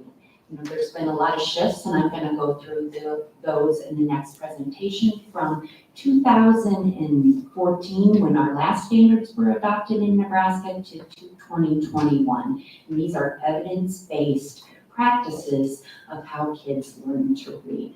And so that is the basis of all the standards, is the foundation of reading. And then part of that is, if you look at the other three puzzle pieces at the bottom, the speaking and listening, the writing and the vocabulary, all those are developed through complex texts, the reading of different variety of texts. And then the last piece is the social emotional development. That is an important part of our kids and their success for the future. And that exposing them to reading and text gives them a model to build some of those skills. All right, we spent a lot of time before we even came close to looking at materials, studying those shifts, and becoming even more advanced and experts in the field of reading. And Dr. Hoagie said that this was research-based. So I'm going to run you through 6 shifts quickly that we looked for once we got to the evaluation of materials. And much different than I learned to read, and probably most of you learned to read. The first shift that we look at is that comprehension starts at a young age. When we think of reading comprehension, we think when we read print. Well, comprehension starts when we're very young children. That is through oral. So if you think the first thing you teach your child to do is they listen, and listening comprehension. So when they listen to adults and different people talking around them, they build their oral language. That is the basis of comprehension. It first starts orally. Then second is that phonemic awareness, of recommitting to teaching. When I went through college, you learned about whole language, and you read and you learned words and you used context, and that's another one of those shifts. But now we need to go back to systematic teaching of phonics and how to decode and decipher words. The third shift is ways to teach phonics. So like I said, we didn't always teach systematically. Explicit instruction that is outlined to teachers in a sequential order of teaching these phonics. The fourth shift is high frequency words. I know as parents, all of us got that list and it was memorization of those words. Well, we do still have high frequency words, but it is okay to sound them out. We look for patterns in words that are common and then we teach those non-common patterns in words. So it isn't memorization. Yes, is there some memorization because there is a list of words that are most commonly used in kids' literature, but we also teach them to be coded, and that's okay. And that relates to the next shift. We used to use a 3-cueing system. We told kids to read the word, does it make sense? Then read the sentence, does it make sense in the sentence? Well, now we want to go back to don't be afraid to sounding them out. Segment that word. What are the syllables in the word? We break the words apart again. And so that goes back to that science of reading and those foundation skills. And finally, we went through a phase, and even in this district, and everybody did, we leveled kids for text. And we said, okay, you're at level A, or B, C, D, all the way up the alphabet. And we put a text in front of them and said, this is your text level, and you're going to read it. But what we're finding is that they have to read material on and above their reading level, because we're exposing them to higher vocabulary, building those skills in them, and we have to build a knowledge piece. If we're giving them just simple texts that are predictable, we're not building that knowledge piece. And you'll learn later that they're intertwined, this foundation of knowledge, of what makes skilled readers.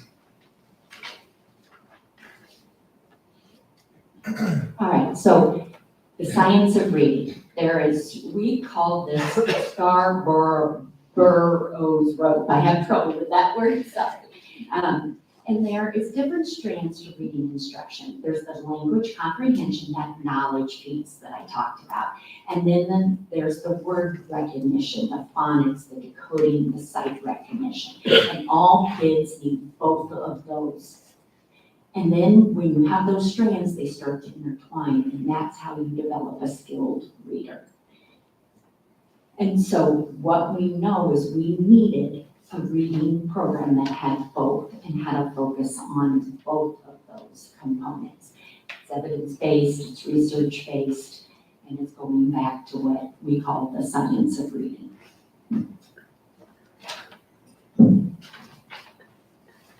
All right, as part of the process that we've gone through this year, it is refining and revisiting our vision and belief statements. And so the work team that has met and reviewed the work that was done with the 6th through 8th grade teachers have revisited our vision statement. And so let me read this for you. They believe in, Bennington Public Schools believes in explicit, systematic, knowledge-building, and integrated approach to teaching English language arts based on the best practices in research. The essential components include those foundations of reading, reading comprehension, writing, vocabulary, speaking and listening, and they will align to the Nebraska College and Career Ready standards for English language arts. And all of those are closely interrelated. As you outline those pieces, as I shared with you before, we're replacing a lot of pieces of curriculum, and they all fall within this English language arts, and so we've outlined them.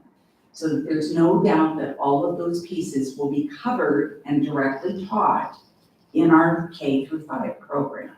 So those concepts of print, and what's that mean? That in the English language, we read left to right. We start from the front of the book and go to the back of the book. Those kinds of concepts of print, that every sentence or statement ends with some kind of punctuation. So those are things we start our babies with when we're talking about that first introduction to reading. Phonological awareness, that's the sounds that kids hear. So we start learning our letters not with what they look like, but what they sound like. And so that's the phonological awareness. You can do that with your eyes closed every day in class. Phonics and word analysis is where we start linking sounds to those symbols of our language. So when kids start to hear the b, they know that it matches this symbol that looks like the letter B.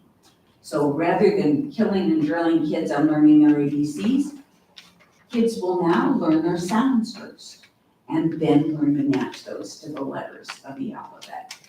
Fluency is that smoothness and the expression that they read with.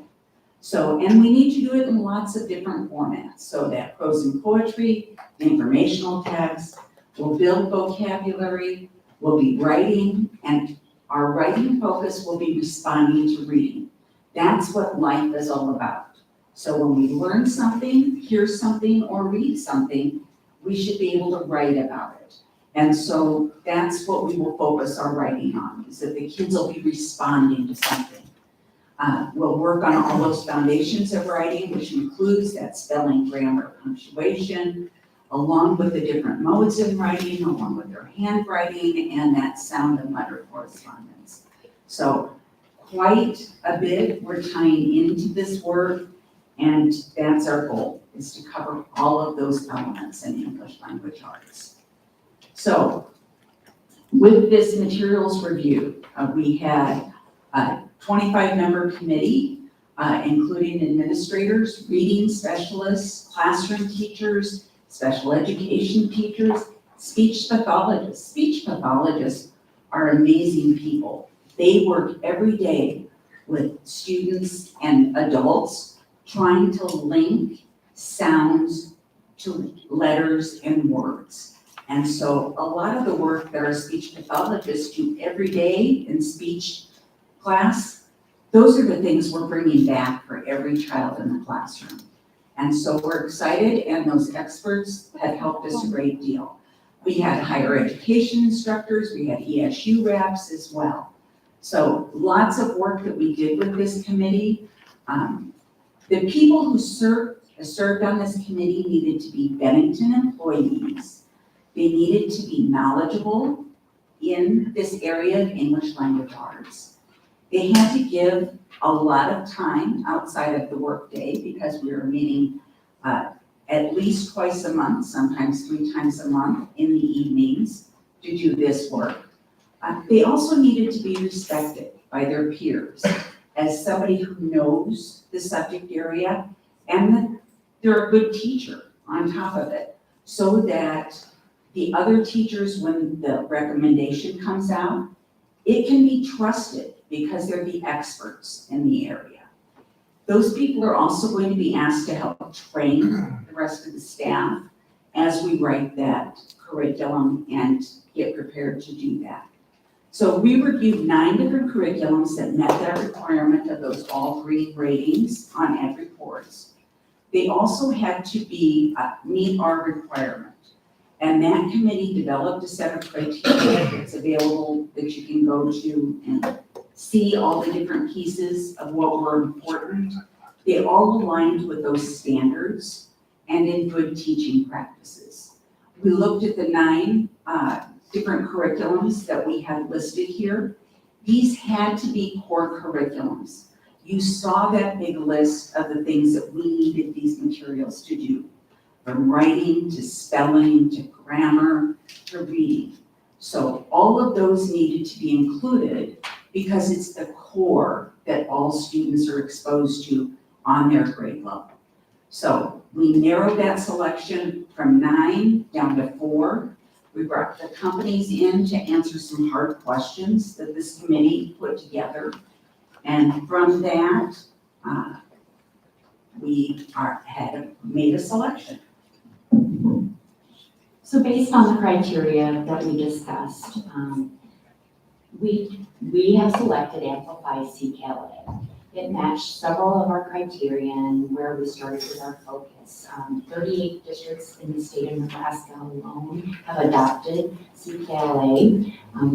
Dr. Hogan and I spent time calling around to other districts and asking their feedback on why they selected, pros and cons that they saw to see if it matched what we were saying. We called ones that have implemented it for couple of years, 1 to 2 years, and got their feedback where drawbacks and advantages were.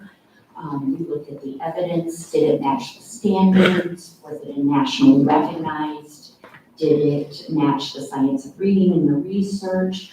We went through this a lot of process and with the team, and they came up with an Implicata CKLA.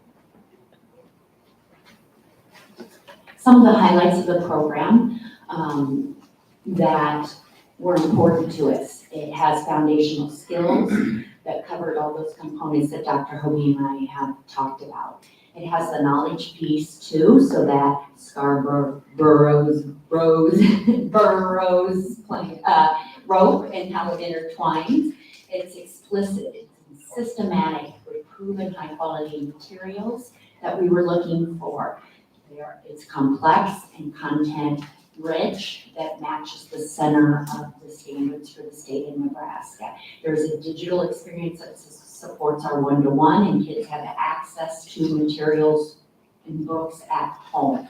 It's grounded in the science of reading, which once again aligns with our college and career ready standards. There's a year-to-year cross-curricular content that includes science, history, and classic literature. So an abundance of exposure to text and to fictional and non-fictional passages. And then what we learned from this, that beginning in the K through 5, we needed to make a connection where you see the best to the questions that most align to our standardized tests. And when you expose kids to those kind of critical analysis and questions, it transcends into ACT performance, and we made a connection, so that evidence-based.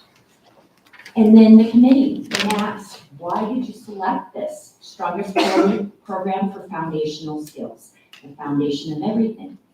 Integrated approach to ELA instruction. It included writing, grammar, spelling, and handwriting, all interconnected.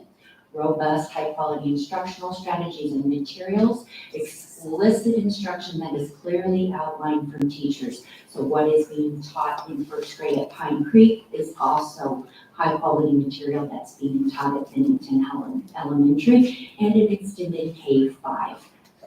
Online learning piece they liked. And I would say the presentation says online components aligned with the science of reading, but I would say all materials are aligned with the science of reading. The vertical alignment between grades, that it's introduced and then it's reintroduced and it's mastered. Kind of that spiraling of skills, that's so important. And there was a parent home to school connection that parents can support the ELA skills being taught in the classroom. All right, what does CKLA look like? Well, it's going to be 120 minutes of instruction in the K2 classroom. 60 minutes dedicated to the first part of the rope, that language, that knowledge base building with high quality, complex text. And then the second piece in K2 is that foundation skills, letter sound, deliberate reading and writing practices that align with the knowledge piece. Within the curriculum, students will have a consumable workbook for each unit that they'll be able to write and take notes and practice the skills within the class, but they each do get an individual color reader that goes with each unit that has all the reading selections in it. For 3rd through 5th grade, it's more of an integrated strand. You can see 3rd grade still will have 120 minutes, 2 hours of reading instruction in their day. We know that reading is the basis of all curriculum. When you get up into your higher level courses, you're reading content books and textbooks and information, so reading is the basis most important that we develop those skills in elementary. And you can see 4th and 5th grade will drop down to 90 minutes. Now, this doesn't have a separation of the two parts of the rope, the language comprehension knowledge piece and the word recognition. It's all integrated into those reading selections and the high quality text that they'll read. And once again, they have the reading, the writing, the spelling, the grammar. It's all integrated into the program. All right, so we are at the point of purchase and our plan for implementation. So this will include, as I said, our reading, writing, spelling, grammar, and handwriting materials. The estimated cost is approximately $800,000. This gives students consumable workbooks for 5 years and teacher materials over 8 years. We can cancel the materials at the current time for writing and handwriting. We will also eliminate accelerated reader in grades K through 5 and learning A through Z in grades K through 2. So that saves us, we recoup some expenses by not purchasing those at this time. We also will have we have to measure progress. And so one of the tools that is part of this adoption is an assessment program, which we have to have some type of assessment program required by the state of Nebraska to be able to gauge progress in specifically reading 3 times a year for our students. So as part of this, lots of us may have heard of DIBELS program. It is a reading measurement tool. It is part of their process and program, and so we will have access to that. Also part of their assessment process is a dyslexia screener. And so this process will allow parents access to get reports so that you can track your students 3 times a year and over multiple years. So that's a new piece that we're excited to bring to parents to be able to see that regular record keeping process as well.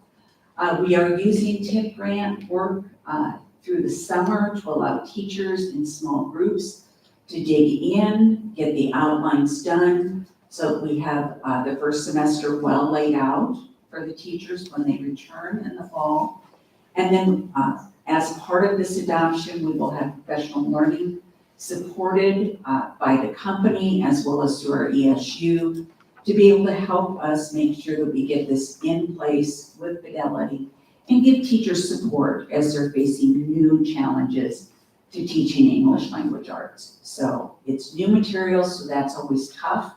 We're asking people to do something different, which always takes time and effort to get through that. So there's kind of a layout of some of the plans that we have there. We will have an introductory night for our community where teachers, students, parents can come and look at the materials as well. We've linked a couple of 100-page guide so that you can see the different elements and pieces to it as well. So that concludes the formal presentation. To try and answer a couple of the questions that were given to us earlier, why not include parents in this process? Well, we have school board policy 603.02 that outlines how we adopt curriculum in our school district. And that is really done by the experts that are trained for this. And so due to that policy, we share the information with parents, but we don't ask them to be part of it because they're not certified teachers. They're not teaching in Bennington to know the students and our programs. And so it really is an expectation that professionals are selecting the materials to be used with students. So we wouldn't expect a non-professional to identify something for a child when they don't have the exposure or the experience. So it's really important that we do that at that level. I hope that I hit several of those questions that you asked earlier.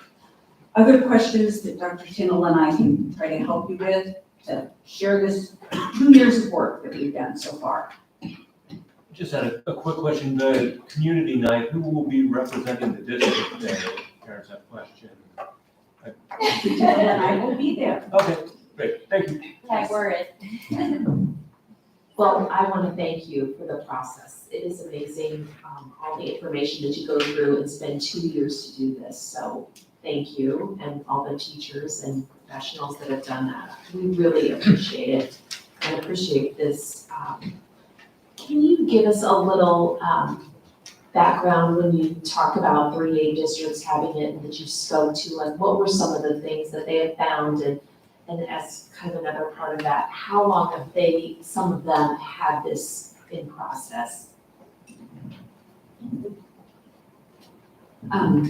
We talked to districts that did adopt it, that was maybe its top and maybe not their top.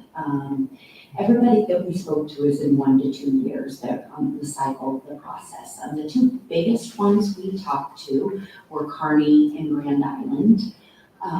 Kearney, I spent a lot of time talking to a principal, so at the forefront of the implementation process. First and foremost, she would tell you that in 1 year, when I talked to them mid-year during their first year, they were seeing gains in their students' test scores, and that was the most important thing to her. Some of the things they learned through it, that they had to look at their writing instruction that they're going to next year, and the writing, like Dr. Hoagie mentioned, is more in response, and so they wanted to beef up that a little and put in components of maybe writing structures, introductory paragraph, closing, and some of that. They thought that their kids still needed work in that. They loved the foundational piece, the strong phonics piece in it, and that's where they thought they were seeing the most impact in the high level, thinking of the text and the variety of text and the connection to science and social studies. To add to that, Grand Island is another larger district that's been involved in this adoption. They have a large EL population, so many students are learning English while they're trying to learn to read. And they have found great success with this because of those foundational skills as well. The other piece that we've heard repeatedly was something that's different for us. A lot of times reading programs have offered kids bring home stories, and they're fictional stories about made-up characters. All of this program circles through science and social studies. So it really focuses on true history of the world, people in historical light, events of history. And so that nonfiction basis, which is the hardest kind of reading for kids, they've really gotten some excitement going with kids. And so that was one of the biggest things that they were hearing from their students, is the fascination of what they're reading about. So that was a positive as well. I had a question about the digital piece of it. How many of the choices actually had books? Because, back in my day, I always had books, not a paper person. So I get it, we have the one-to-one for a reason, and kids are gonna be using technology. And there's nice aspects of that, right? We can update the materials more frequently and easier, but also it does make it challenging, like for parents who are trying to review curriculum and else. But were there even choices where it was all non-technology and non-digital? We made sure that anything we looked at had a strong digital background. So being a one-to-one, it is nice for kids to be able to have that, and for parents to be able to see what the kids are seeing from home. And so everything we looked at had an online component.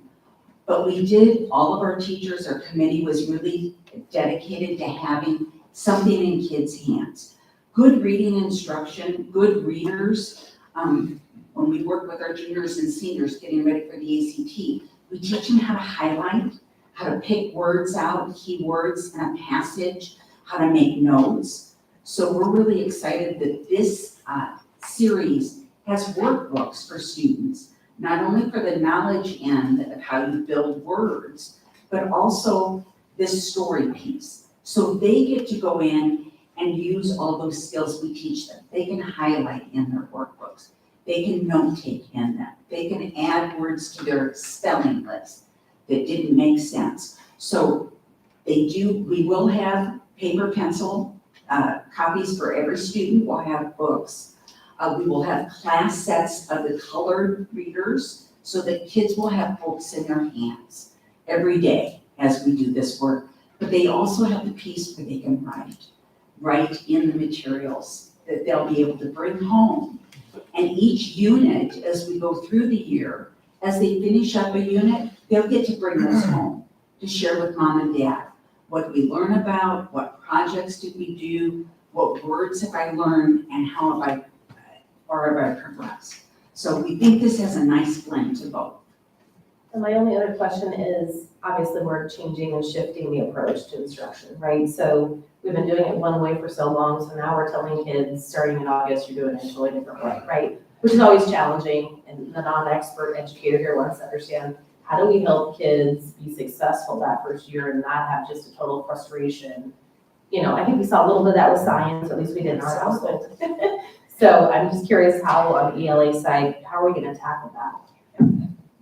First of all, we have to start with our whole staff, not just the committee. And so we have outlined some opportunities through the summer for our staff to go through those shifts, not just the committee, but every staff member has to go through those shifts and understand it. And I think, how do we get kids through the shift? Well, first of all, we have to provide them successful opportunities and tell them the reason why, same as we do teachers. This is what's going to happen. This is what you're going to see later in life when we get into those higher level classes, and then continue to give them feedback on it. And so it is difficult. Any curriculum adoption takes 3 years before it is completely implemented to a rating 1. So that is another reason why we have an 8-year cycle, because it takes 3 years. And so I think we have to explain the why to kids. And then we have to then show them the successes that they're having along the way. But we have to build that capacity in our teachers. And the number one impact is that shared belief. And so we have to do that in our teachers, and then they have to give it to the kids, that they understand why and how important this is for the development for the future.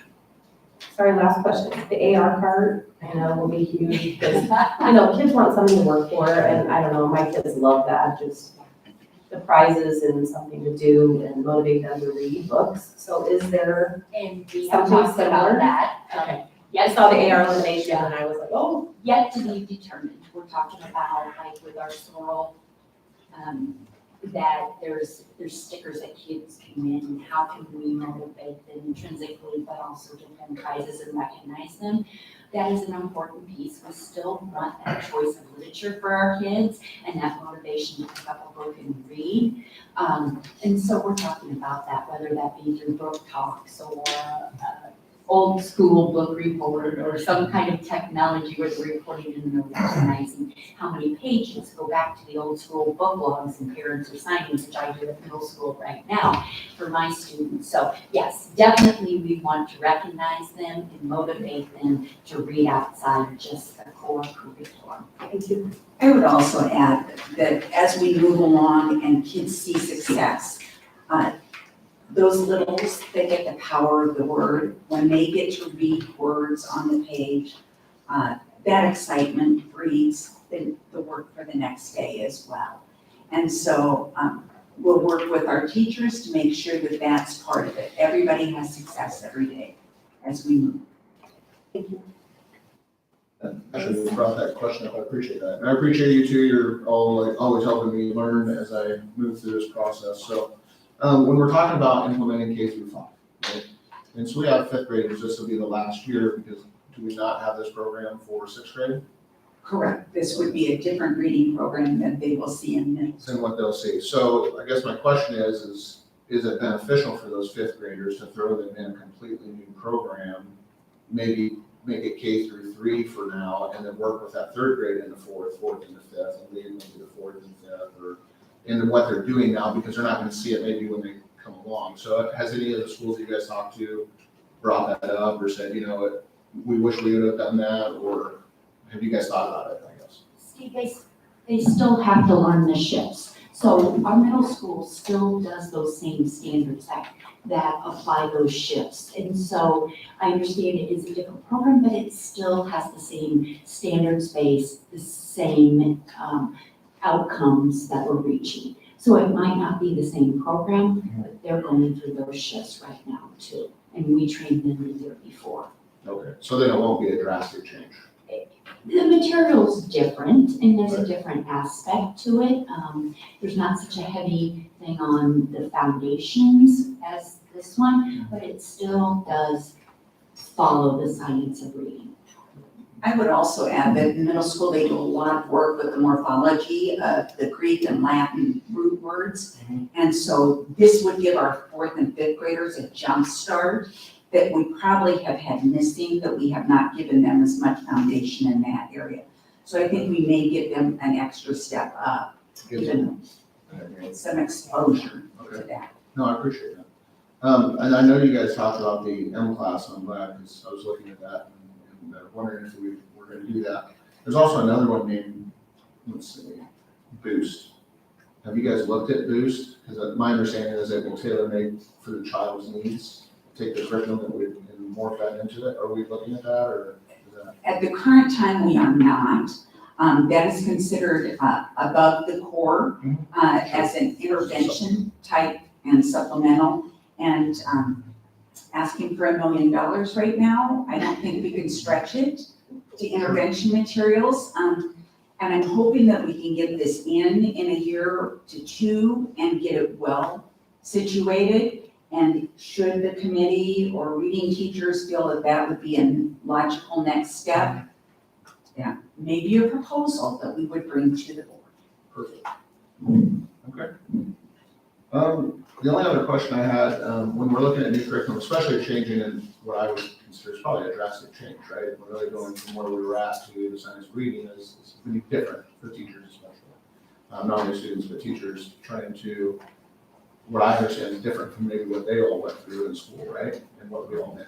So with that drastic change, you guys talked about training. So what does that look as for a curriculum budget? We talked about that. And then secondly, you know, I've heard, and again, you know, I'm not an expert by any means, however, I've heard that with this program specifically, they've had some challenges with customer service and with their teacher training components, you know, and what other, I guess, avenues have you guys considered? I know there's some other ones out there like AIM, evidence-based literacy instruction, Cox Campus, really great reading is another one.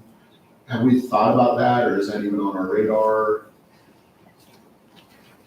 A lot of what you mentioned are core tier 1 programs that have the both sides of it, the knowledge piece and the foundational skills piece. So some of those we did, if they're more what you mentioned would be an intervention or a supplemental program, and they didn't contain both sides of. For their training pieces? Oh, yeah, but training pieces, you are correct that this company is our science.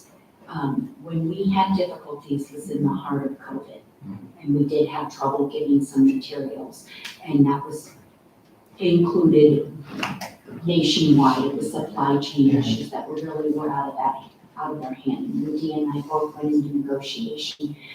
We discussed that with them, and that's not negotiable for us. We need these materials, and we need them in teachers' hands to train them to be successful. And so we've expressed that. I do think that's an anomaly because I hadn't heard that but 1 year from this company and stuff. So I do think it was really an impact of supply chain and COVID. The other thing you mentioned is in part of that purchase price that Dr. Hoagie mentioned is the training, and it's ongoing, it's throughout the year. So we'll do an introduction, and then we're gonna outline, in the presentation, and then we're gonna bring them back, and we're gonna do an October kind of a check-in and see where we are we having difficulties, where do we need support. And then finally, after December, we've had 6 months of implementation. We're gonna do some fidelity walkthrough checks. We're gonna give our teachers feedback. Where are we missing? What can we strengthen and stuff? And that's all part of the bid. That was important to us because it's such a big shift. Yeah, I appreciate it. Thank you so much. Thank you very much for all your work. That's huge. Thank you.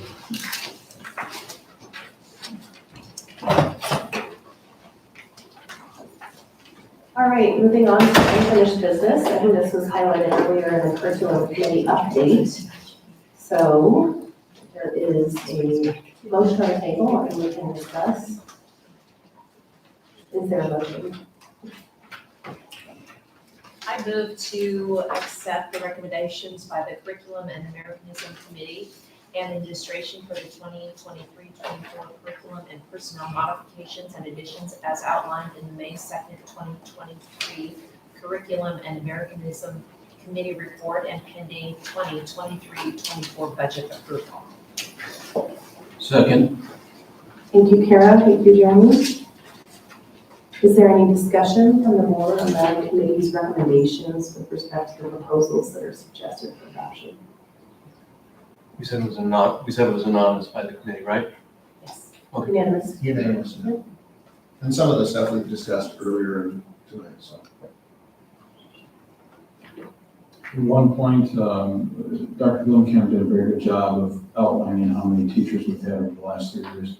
This would change that report from 20 up to, I believe, 29 and a half, I think is the exact. So over the past 3 years, we're getting close to 100 new teachers added to the budget.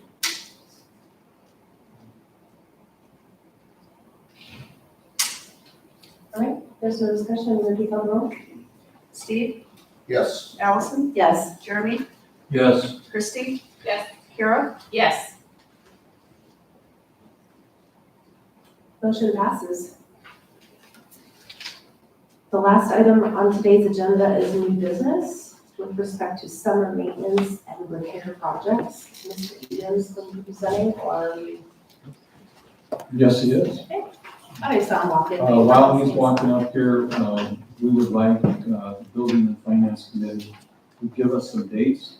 We would like to get the Building and Finance Committee to discuss many of these items and add to the agenda come June, as we're looking at projects that are over $5,000 to $10,000 that would need approval by the board, as we have some for the city. Mr. Edens? Jeremy Edens, Coordinator of Facilities and Transportation. So just to look ahead at summer maintenance and repairs and projects that we have going on. I think this is my first year, so I've been here in 6 years, but I don't have a major construction project or I'm not moving into the school. So it's a nice change of pace for me and my staff. They definitely deserve a little bit of a break. So what we do over the summer, all of our schools, we go through paint touch-up. We get a summer repair list from the administrators. The teachers have some input on that and they'll fill out work orders for stuff that they want to have done in their room. We'll do an exterior signage refresh. Some of our signs are kind of leaning or faded or not the best, not setting the best impression for our district. So we're going to be working on that. As always, we'll be mulching all of our landscaping beds, parking lots. We'll be looking for some paints and crack repair. There are some parking lots that are going to need some replacement sections, such as the middle school, the original middle school. Our bus loop's got some pretty big craters in it. So I'm going to be working over the next week or two to kind of gather all that data for all the schools, put it in one document and send that out to different concrete companies and see if we can get bids just to do those rip and replace in those areas. So every year we hire students and staff from other areas to help us with these projects. We have 2 returning students coming on this year, 1 new student, and then 1 teacher that has decided to join us on our grounds crew. Our painters are both food service employees. They are both returning, so this will be their 3rd year with us. So some of the minor projects that we do have, like I said, I talked about the parking lot replacements. We do have an issue here at the district office, a structural issue that's on the floor over in the old area that I'm working with DLR to try and find out a solution for that. We are doing the Bennington High School training room remodel, working with Dr. Blumenkamp to get that finalized and get that going. And then warehouse, we're gonna do some major cleanup in that area. We're getting pretty full over there.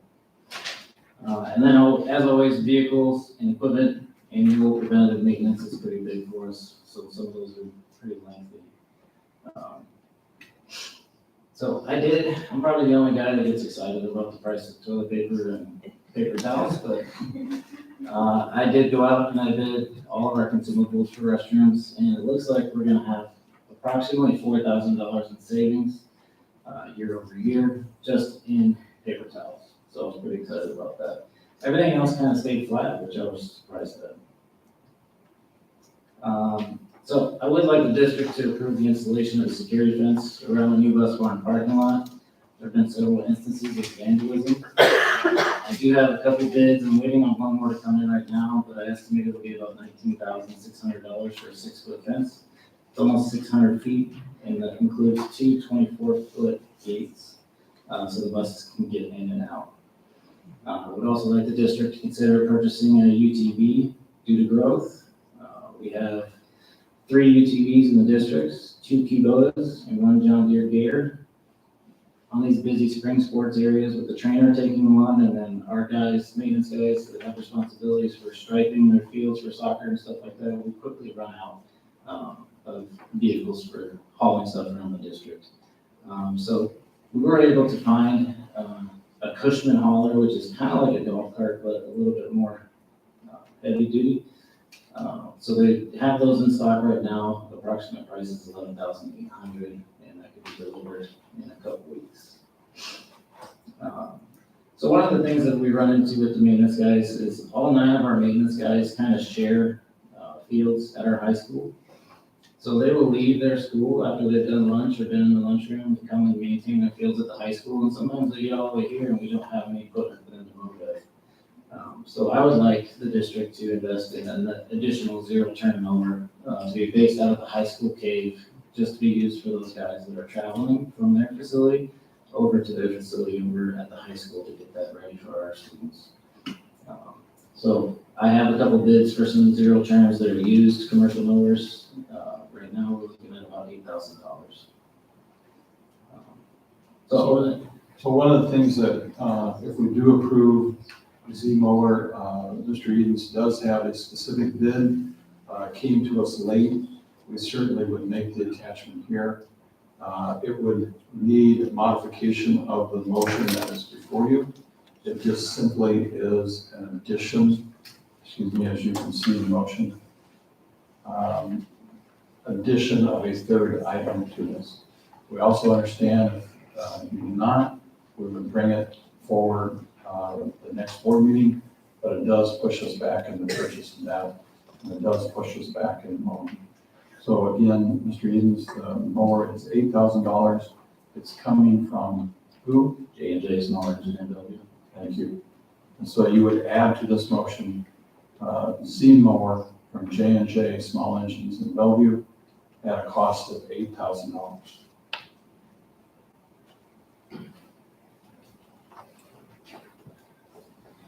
All right, there's a potential or question from Mr. Edens first. Curiosity on what is if you can tell us, the cost of the vandalism that has occurred? How much does that cost the district?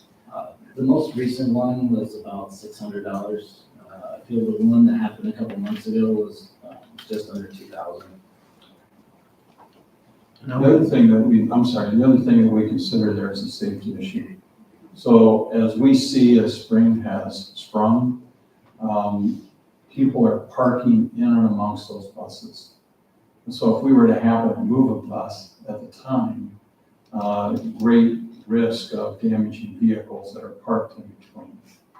And because there are kids moving all over the place, we want to make sure that we secure that area so that we're not harming or hurting other people as opposed to equipment as well.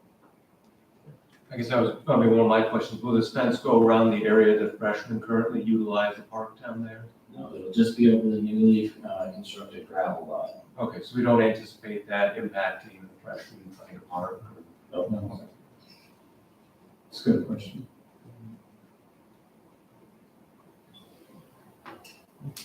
Any other questions for Mr. Edens?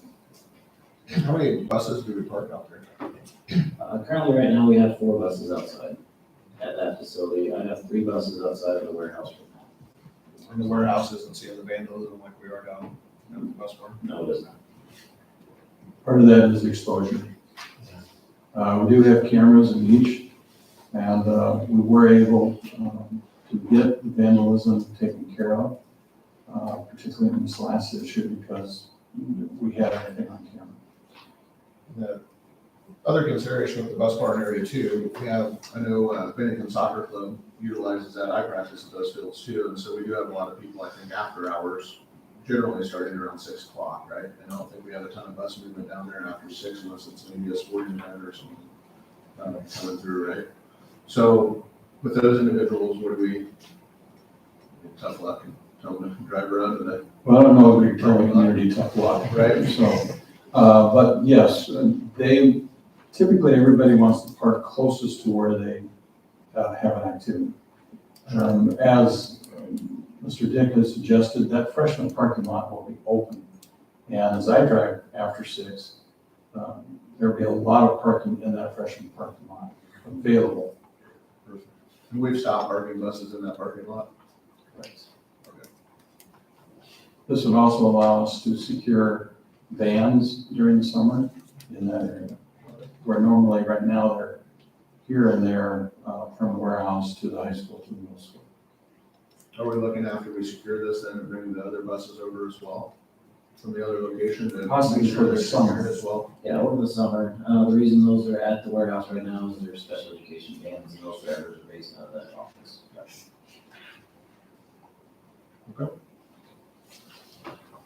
And the reason we have not to exceed is we do have a bid for 19.6. As Mr. Eden says, we're trying to secure 3, we've got 2. The second bid was twice that of the 19.6. And so we anticipate if the other one comes in a little bit cheaper, we'll utilize that. That number is pretty cheap for a 600-foot fence. That it is. It's a pretty reasonable number. All right, I move to authorize the superintendent to enter into an agreement with the following companies for the purchase of outdoor equipment and fencing at a cost not to exceed as presented. 2023 Cushman Hauler to 1,200 EFI gas per cab and a dump bed at a cost of $11,800. Security fence and gates around the bus barn parking lot at a price of $19,600. And the Z-turn mower at a cost of $8,000 from J&J Small Engine Development. Second? Thank you, Steve. Is there any other discussion?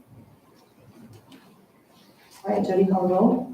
Jeremy, Yes. Christie, Yes. Kara, Yes. Steve, Yes. Allison. Yes. Motion passes. I think that's the last item of new business. Next item is the time of day of our next meeting is June 12th at 6 p.m. here in the district boardroom. I think we've traditionally done a workshop in June, but we're not going to do that this That's year. correct. You have something scheduled with the state school boards, and there's a lieutenant in July. So we're gonna have a regular meeting in June. Same time, same place. We'd love to see you all there. Motion to adjourn? Motion carried, yes. Go for it. All right, Jody, call the roll. Christie, Yes. Kara, Yes. Steve, Yes. Allison, Yes. Jeremy. Yes. Motion passes. The meeting is adjourned at 8:25. Yeah.